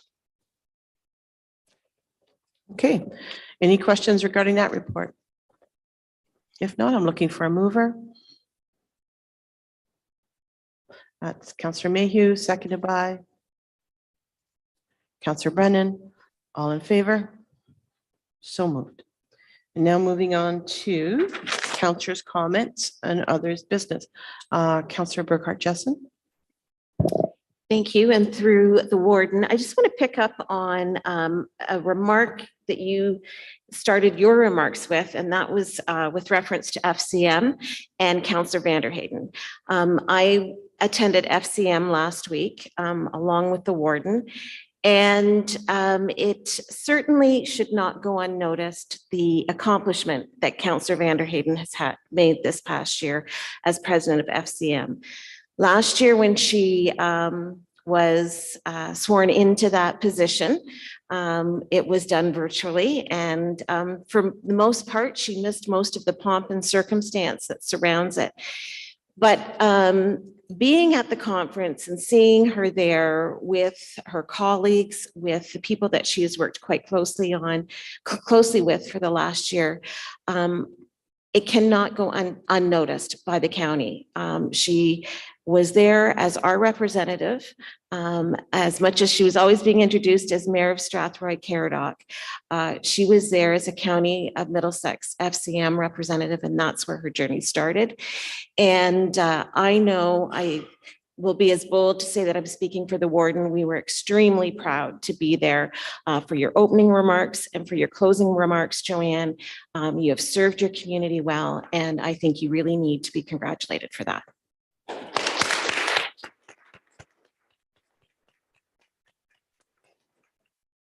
Yes, go ahead.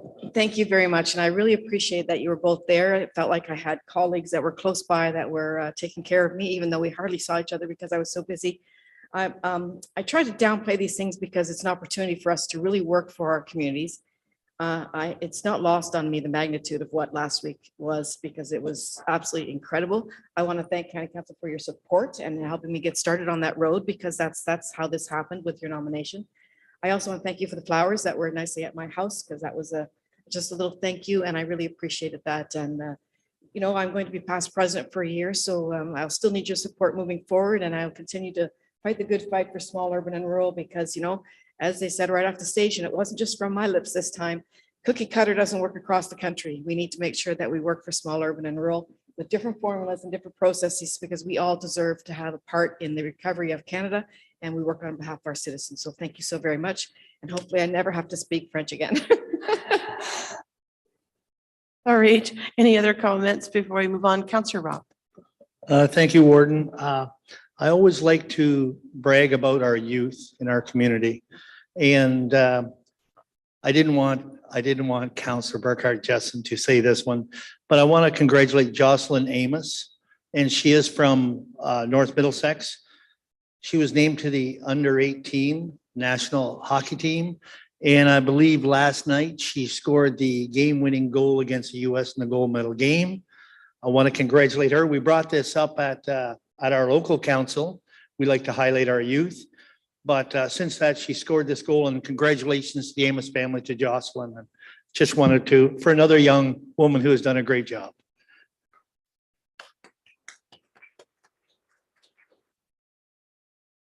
Always nice to hear those good news stories. Councillor Elliott. Yes, through your worship, and just continuing on with the youth format, I just want to highlight a group of teenage boys in Thames Centre. I gave them credit yesterday at Thames Centre's council meeting. They were featured in CBC London yesterday. It was a group of 6 teenage boys after our Dorchester Library was covered in graffiti. They took it upon themselves to go to the dollar store and buy supplies and clean up that graffiti. So I would like to give a congratulations and thank you to Ryan Sleegers, Ethan Grieve, Joseph Valencia O'Reilly, Nick Gordon, Jack Mitchison, and Tyler Wildgoals for their work in cleaning up our library. Okay, thank you. Any other comments? Good, those were all really nice comments to hear. Moving on to bylaws. So is there anything here that council wishes to discuss? Because I'll do them as a group. Councillor Van Hayden. Just a question on the very last one. To confirm the proceedings of today's meeting, and that's going to be in a bylaw, and yet we haven't accepted the minutes of this meeting yet. Don't we usually accept the minutes of the meeting before we put a bylaw accepting that the whole meeting is done? Because if anything still comes out of the official plan when it comes forward, if we have to still have a conversation about any of that, that's going to be in the minutes next week, say business coming from the minutes.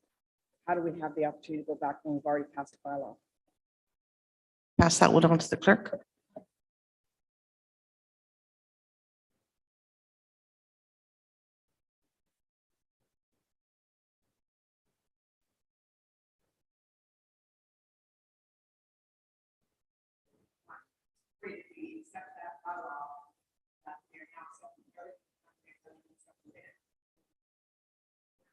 Right, we would accept the minutes at the following meeting, and if there's business arising from that. But we do always pass a confirming bylaw, confirming the proceedings at the end of the meeting before we would pass the minutes at the following meeting. So I guess then the question is, we're by passing this bylaw, we're doing the proceedings. We're not accepting all the recommendations in the proceedings. We would be confirming that council passed all the resolutions that have been passed up until this point in the meeting. That's what we did, right? Like we voted on each thing and confirmed them. So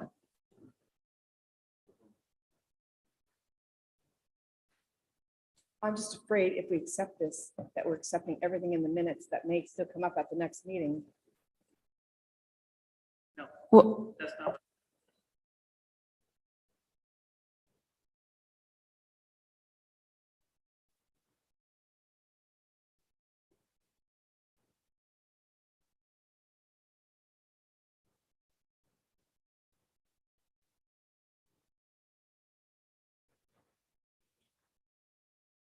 I said maybe Marcy or Wayne could help clarify what the purpose of a confirming bylaw is, just to help clarify. so I will let Wayne, I'll defer to Wayne on that. Sure. I think what Marcy indicated initially, that what we're confirming is the resolutions that have passed is what is being confirmed in the confirming bylaw. So we wouldn't be confirming any resolution that hasn't been passed. So if there was a recommendation today that was not passed and only part of it was passed, for example, and part of it still remains outstanding, that could still be decided upon, at a future time without conflict with this confirming bylaw. Right, so that's what I'm saying too, Joanne, is that what you're doing is confirming that the process happened, what happened today, but it doesn't preclude the right to whatever you discussed today to have a bylaw come forward in the future and all those other things and have them debated again. Wayne, you just want to confirm that in your answer? That's correct, Bill. Okay, I'm sorry, I don't want to be confusing, and I accept your answer, but in the bylaw, it says first and second, third, and second and third, like it's confirming it completely. So if next week or 2 weeks from now, we come here and we talk about the county official plan, that's where my brain's going, and there's something in there yet that's still, you're doing some fine tuning on that, and there's some things in there that maybe we want to change still. How do we have that opportunity if we're accepting the proceedings as a bylaw? No, I That's my understand. question. Yeah, it's a good question. And I think it comes down to the definition of confirming. Like, I think you're considering confirming to be finalizing. And that's not what it is. That's what I'm trying to get Wayne to talk about and what a confirming bylaw is. It's really confirming the actions that you took today as opposed to finalizing something. So that's, I think the confirming word is the hard part, the operative word here. I don't know if And you want- thank you, Bill. yeah. Just to further that, it's only confirming the resolutions today. So if there are items which were not addressed today that still remain outstanding, we're not going beyond the resolutions today to just confirm everything, for example, in the official plan. The items, for example, today that were modified, changed, or are going to be considered, those can still be considered without a reconsideration in the future because they haven't been decided upon yet. So if that assists. Believe it or not, Wayne and I are saying the same things, even though they sound differently.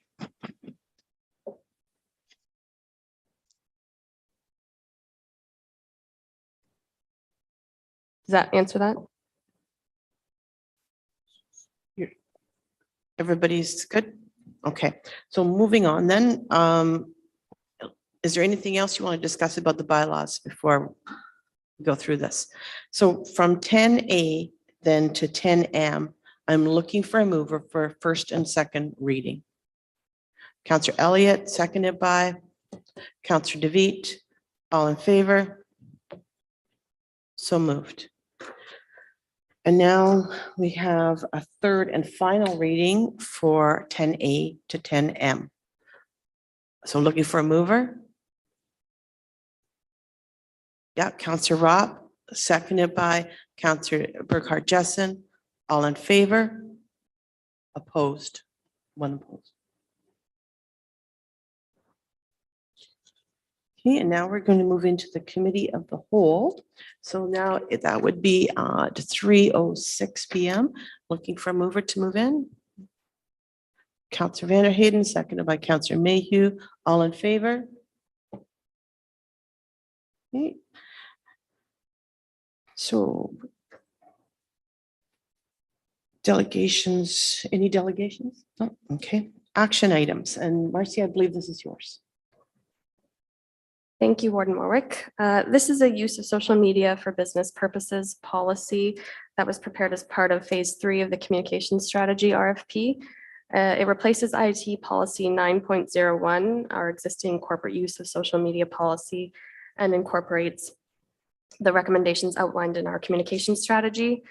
So just very briefly, the policy sets out criteria for creating new accounts, designating employees to manage those accounts, and deals with things like sharing third-party content.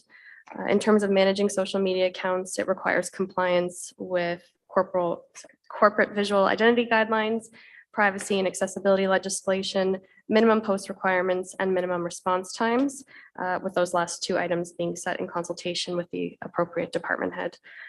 So the policy really builds on what we had existing under IT policy 9.01, and as I said, just incorporates those suggestions outlined in the communication strategy.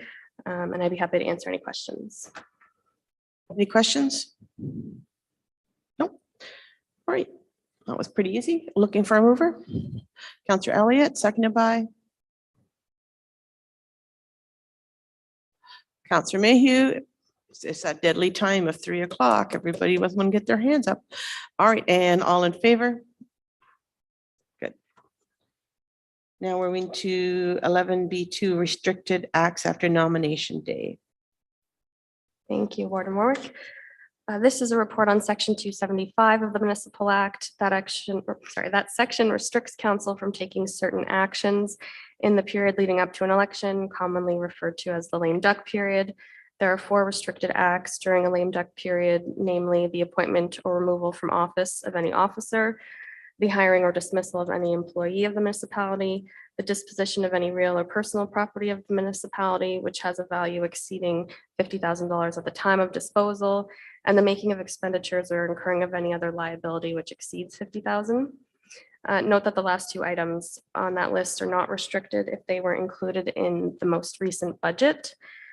Because the new council will consist of 10 members, if it can be determined with certainty, either as of nomination day or after election day, that less than 8 of the current members will be returning, we would be in a lame duck position. So there is a draft bylaw attached to the report that would delegate authority to the CAO to approve dispositions of real or personal property in excess of $50,000 during a potential lame duck period. It would also enable the CAO to approve expenditures in excess of $50,000 if required. And again, these would be transactions in excess or that weren't included in the budget. So not anticipating those, but just in case.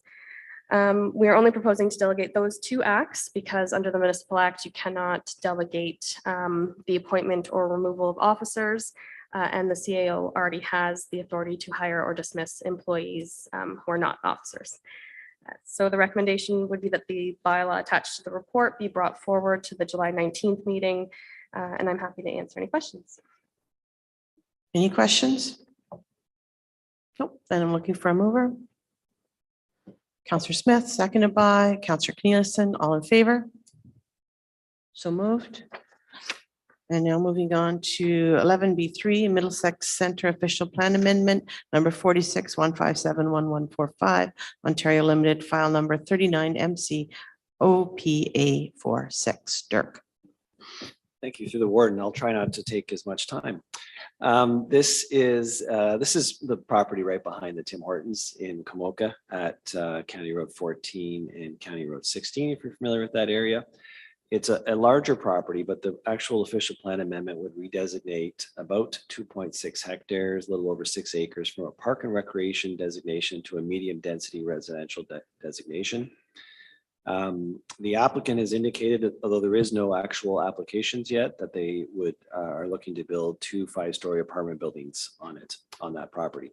So the report summarizes the planning policy context from the county's perspective. The more detailed local planning reports are attached.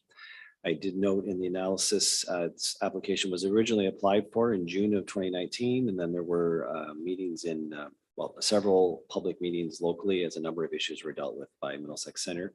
It was adopted in April and 20th and submitted to the county, and then I undertook my review. My report does go through the provincial policy statement, the county's official plan, and overarching policy direction to develop within settlement areas on full municipal services, et cetera. And Komoka Kilworth is an urban settlement area within the county's official plan.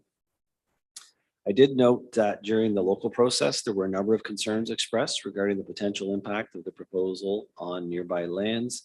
And then the county was also in receipt of letters that expressed concern, and those are attached to my report at the request of the people that wrote in relation to land use policy and also stormwater drainage impacts on an adjacent property. So the municipality has reviewed that servicing material, has had it peer reviewed, and in the end, they were satisfied and did recommend or adopted and recommended it to county council. So I have reviewed amendment number 46 against the provincial policy statement, the county's official plan, and Middlesex Center's official plan. I am satisfied that it meets the policy tests as I've outlined in my report, and I am recommending approval. I'd be happy to answer any questions. Any questions? No. Okay, then looking for a mover. And that would be Counselor Vanderheyden, seconded by Counselor DeVitt. All in favor? So moved. Now we have 11B4, a tender for LED lighting retrofit. That was mentioned in the budget. And I believe that's Brent's report.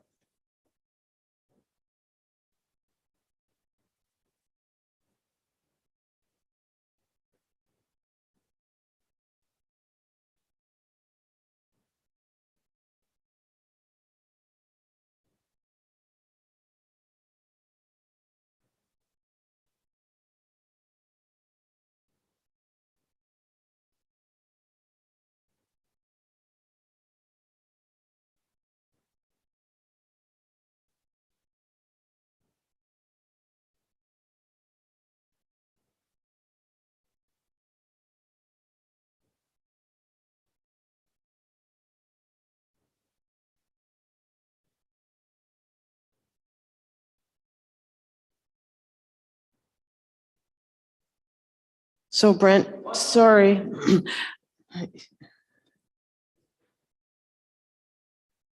It all sounded good, but not everybody could hear it.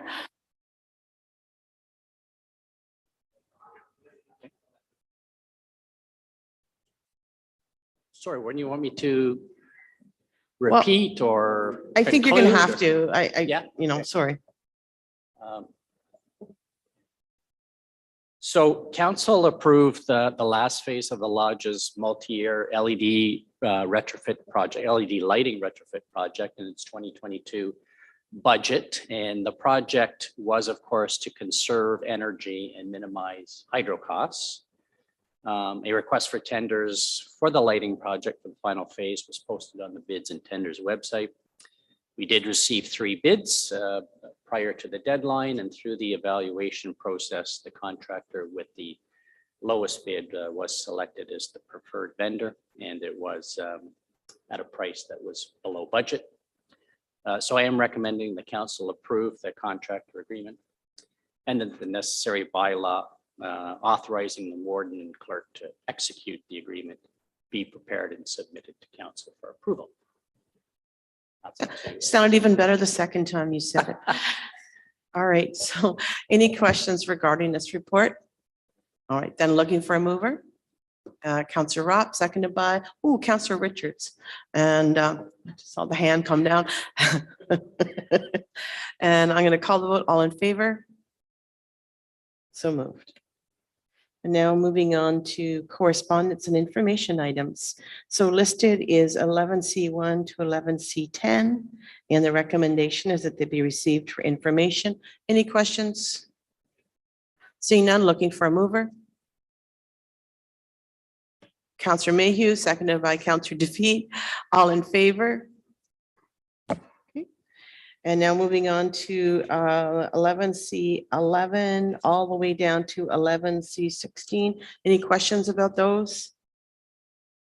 If not, then I'm going to ask that they be received for information, and Councillor Burkhart Jessen, and seconded by, come on, don't be shy. Oh, Brad, sorry, my neck doesn't work very well that way. All right, and all in favor? So moved. Oh, opposed, sorry. And then now I'm into inquiries. Any inquiries? New business. So in new business, we are going to move into now a closed session. So I'm going to ask council that the next portion of the meeting be closed at 3:16 p.m. in order to consider labor relations and employee negotiations pursuant to subsection 2392D of the Municipal Act 2001. So looking for a mover to go into closed. Councillor Ropp, seconded by Councillor Smith. So we'll shut the doors. Somebody other than Bill